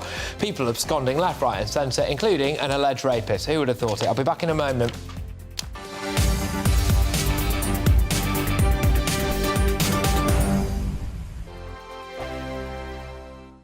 We are GB News, and we'd like to say thank you to each and every one of you for bringing us your conversations, for helping our great nation find its voice. We are here for you on radio, television and online, across England, Scotland, Wales and Northern Ireland. It's not the BBC, you actually get your facts right. We are proud to be GB News, the People's Channel, Britain's news channel. Every Friday and Sunday night from 9, it's Mark Dolan Tonight. We're on the same page again. There's something good happening. Let Ian finish. Don't be such a cranky. That mini budget was the tip of the iceberg. And on Saturday, my show just got bigger. From 8, it's Mark Dolan's Saturday Night In. You can't govern a country if you can't speak. Stop talking. My God, we reached the end. I've never been early in my life. Only on GB News, the People's Channel. Monday to Thursday on GB News, it's Bev Turner Today from 10 a.m. There's never been a more interesting but also critical time in British politics, and I can't wait to bring you the biggest stories of the day with the best factual accuracy and also a few of my own opinions thrown in. We'll engage in passionate but always polite debate with your thoughts and opinions at the centre of it all. Monday to Thursday, 10 till 12 on TV, on radio and online. Hi there, it's Stephen and Anne. At breakfast from 6 a.m, you'll always be caught up with everything you need to know, the latest headlines, opinions and debates. We'll bring you the good news and the bad, but most of all, we're here for you. Remember, send in your views and let us know what you would like us to talk about. That's because we're your news channel. And every morning at 6 a.m, it's breakfast on GB News.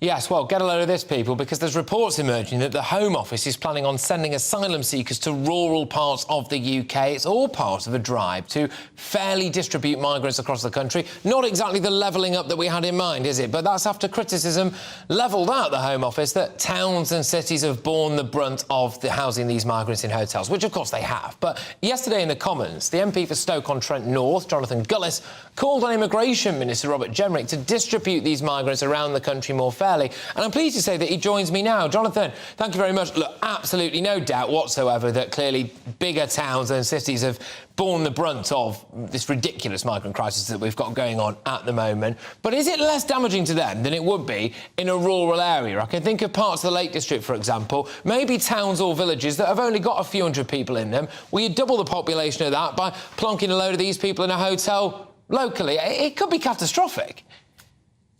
Look, Patrick, I do have sympathy for areas to a certain extent that yet haven't faced what we are in Stoke-on-Trent, which is hotels being used up. The ratio is now 1 in 30 residents are asylum seekers in some wards in our great city. This has just got completely out of control, and it's now in such a poor situation that sadly I don't think we have a choice but to distribute fairly. However, I'm sure you agree with me, Patrick, there's plenty of virtue-signaling Labour MPs, and particularly Scottish National Members of Parliament, where only one local authority voluntarily entered the asylum dispersal scheme. So perhaps they could be the first ones to volunteer, whether that be in their houses, in their hotels, and then, those of us who are fighting this issue, like your good self, can keep making a case why we need to do more to get these illegal economic migrants out of our country quicker. Yeah, shocking stats. So 1 in 30 people apparently in your area now are asylum seekers, and then that would go up as high as, in some cases in rural communities, to 50-50, which is absolutely bonkers. You just said something to me there which I think is fascinating. What was that? So, only one area was it that as voluntarily has gone to this asylum dispersal scheme? Just run me through that. Go on.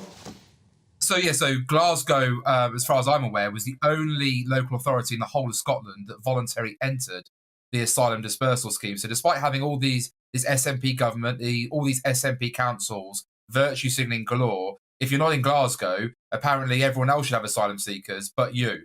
And I just think it's completely reprehensible when they try and stand up and virtue signal the House of Commons and yet expect cities like Stoke-on-Trent to carry the burden for the nation. It's not right. They seem to pander to the Refugee Council and other lobbies that make out everyone is a victim, ignoring the fact that 70% of these are men between 18 and 40.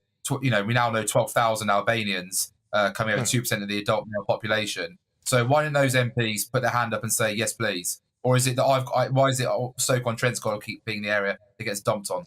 Well, just talk to me a bit about what it's meant to be, in your words, dumped on. What has it done to your area? Well, you've got hotels now that are being completely blocked up. So the North Stafford Hotel, as having to see homeless people from our city being kicked out to make room because Britannia, the hotel chain, have done a deal with the Home Office, a grubby deal, despite the fact they're voted the worst hotel chain in the UK, to guarantee bookings for a long period of time. A hotel that's directly opposite Stoke-on-Trent station that sees around 6 million users a year, so the gateway to our great city. But it's also put a huge strain on public services. You can imagine what the strain is it's putting on hospitals, schools, GPs, and other type of services that people already struggle to get access to. So it's just people have just had enough in Stoke. And then add on top, Patrick, you've got Islamic extremism in our city. Let's not forget that, very sadly, in my case, the Fishmonger Hall scumbag came from my area. But you've also got the far right operating in Stoke-on-Trent as well. It's a tinderbox in this city. And if we're not careful, one group is going to do something to another and it's going to ignite. I agree with you. Look, I agree with you. I think we're sitting on a powder keg, and very shortly I'm going to be talking about some of the security concerns on this, given that a chap who's an asylum seeker who's allegedly, anyway, raped a teenage boy is now rather predictably on the run. I mean, you couldn't make this stuff up. But just in terms of, in your area, what do these asylum seekers do? What do they do all day? Because my concern about plonking them in rural areas is that there's even less for them to do all day than there is in cities and towns. What do they do? Just hang around the shops? Well, I have no idea, to be perfectly honest with you, but one thing I do know in our great city is that we do have, sadly, county line gangs that operate within our city, and these people will be seen as an opportunity to try and recruit. Absolutely. Let's not forget that these people will be Albanians smuggled in by gangs into our country to take full advantage. And you're bang on about the security concerns. The fact that someone has been able to walk off, I've been banging on about this. If we're using hotels, then people should be locked in their room. They should be held in detention because they're here illegally. They've broken the law. Why are they not getting handcuffs slapped on them when they first arrive in this country, rather than having a safe well-being check when they first arrive? Complete abomination. You know what we should do, Patrick? Something very simple. This country, this parliament, back in 2012, whatever it was, ignored the ECHR when it said we had to give prisoners the right to vote. Why are we not ignoring them about the flights to Rwanda? Why don't we simply have a vote in parliament to say that we are sovereign, we will do what we want to do, we have Brexit for a reason, and we're going to send a plane off, and if no commercial airline wants to work with us, we'll simply use the money from 1 week's worth of hotels to pay for an airplane so we can get them off to Rwanda as quickly as possible. Well, there's a man with some solutions there. Jonathan Gullis, thank you very much. Jonathan Gullis, MP. I think that will resonate with a lot of people.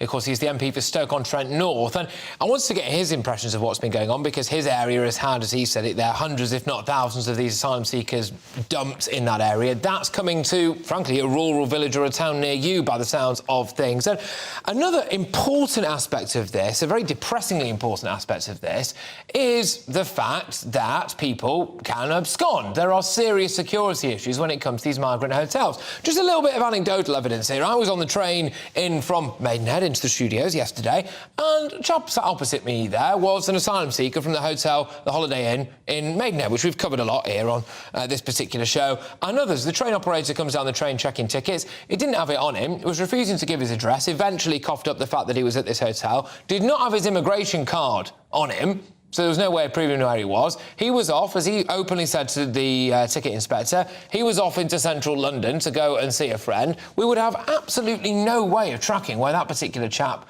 went and where he would end up. So there we go. But check this out, OK, because this is, frankly, case in point. MPs and councillors have raised an alarm over a, quote, wholly unacceptable blunder that has allowed a 39-year-old asylum seeker accused of raping a teenage boy in a hotel in Buckinghamshire to go missing. We don't know where he is. Now, it's likely to raise further questions over the use of these hotels for at least 40,000 asylum seekers as we know it currently, costing roughly about £6 million a day, by the way. So how should we keep tabs on these people to stop them going AWOL? And who best to talk about it than former Scotland Yard detective Peter Blexley? Thank you, Peter. Look, I can't believe we're ending up talking about this kind of stuff, but realistically, the public, I'm sorry, the public is in massive danger. We don't know who a lot of these people are, and if we're allowing a chap who's accused of raping a teenage boy to go AWOL, I mean, goodness knows what else is going on. Well, this whole migrant issue, of course, is creating deep concerns, and for myself, coming from a law enforcement background, when I saw those images not so long ago of people tossing mobile phones into the English Channel as they approach the shores of England, you think to yourself, why on earth is anybody doing that? Well, of course, we can sit here and guess as to why, but I would imagine that it's probably for a nefarious purpose. Then, of course, we fast forward to this story of today, where a man who has been arrested and investigated for an allegation of rape is then police bailed to another hotel, a different premises from where the allegation was made.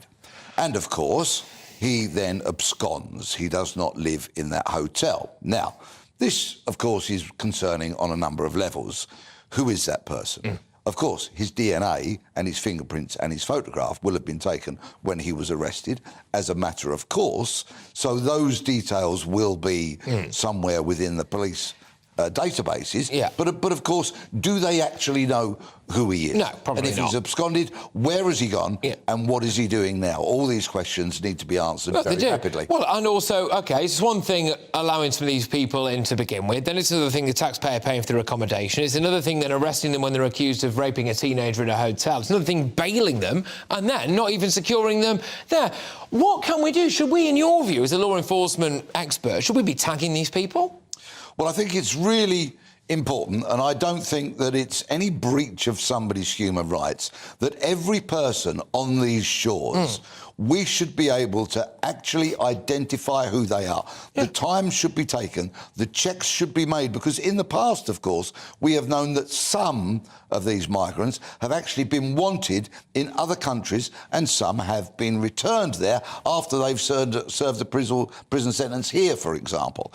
It is not unreasonable and is not beyond the capabilities, one would like to think, of the state to be able to say, OK, you've arrived at our shores, you will be treated humanely, respectfully, but we have to absolutely 100% confirm who you are before you go anywhere. And just quickly and finally, Peter, local rural policing, often very stretched, often large geographic areas to cover. Now, if thousands of asylum seekers are put in rural hotels, that will be a massive headache for local law enforcement, will it not? Huge geographical areas, and I see on a daily basis officers complaining on social media that there simply isn't enough of them. Now, I know our police are far from perfect and they are often beleaguered, but you know what? This is merely adding to the enormous burden that they have to carry. Unbelievable. Look, Peter, thank you very much. Really important stuff, that. And depressingly, I don't think it was the last time we end up talking about this. Peter Blexley, of course, a former Scotland Yard detective. I have a statement from the Home Office. Here we go, a Home Office statement in relation to the fact that, of course, a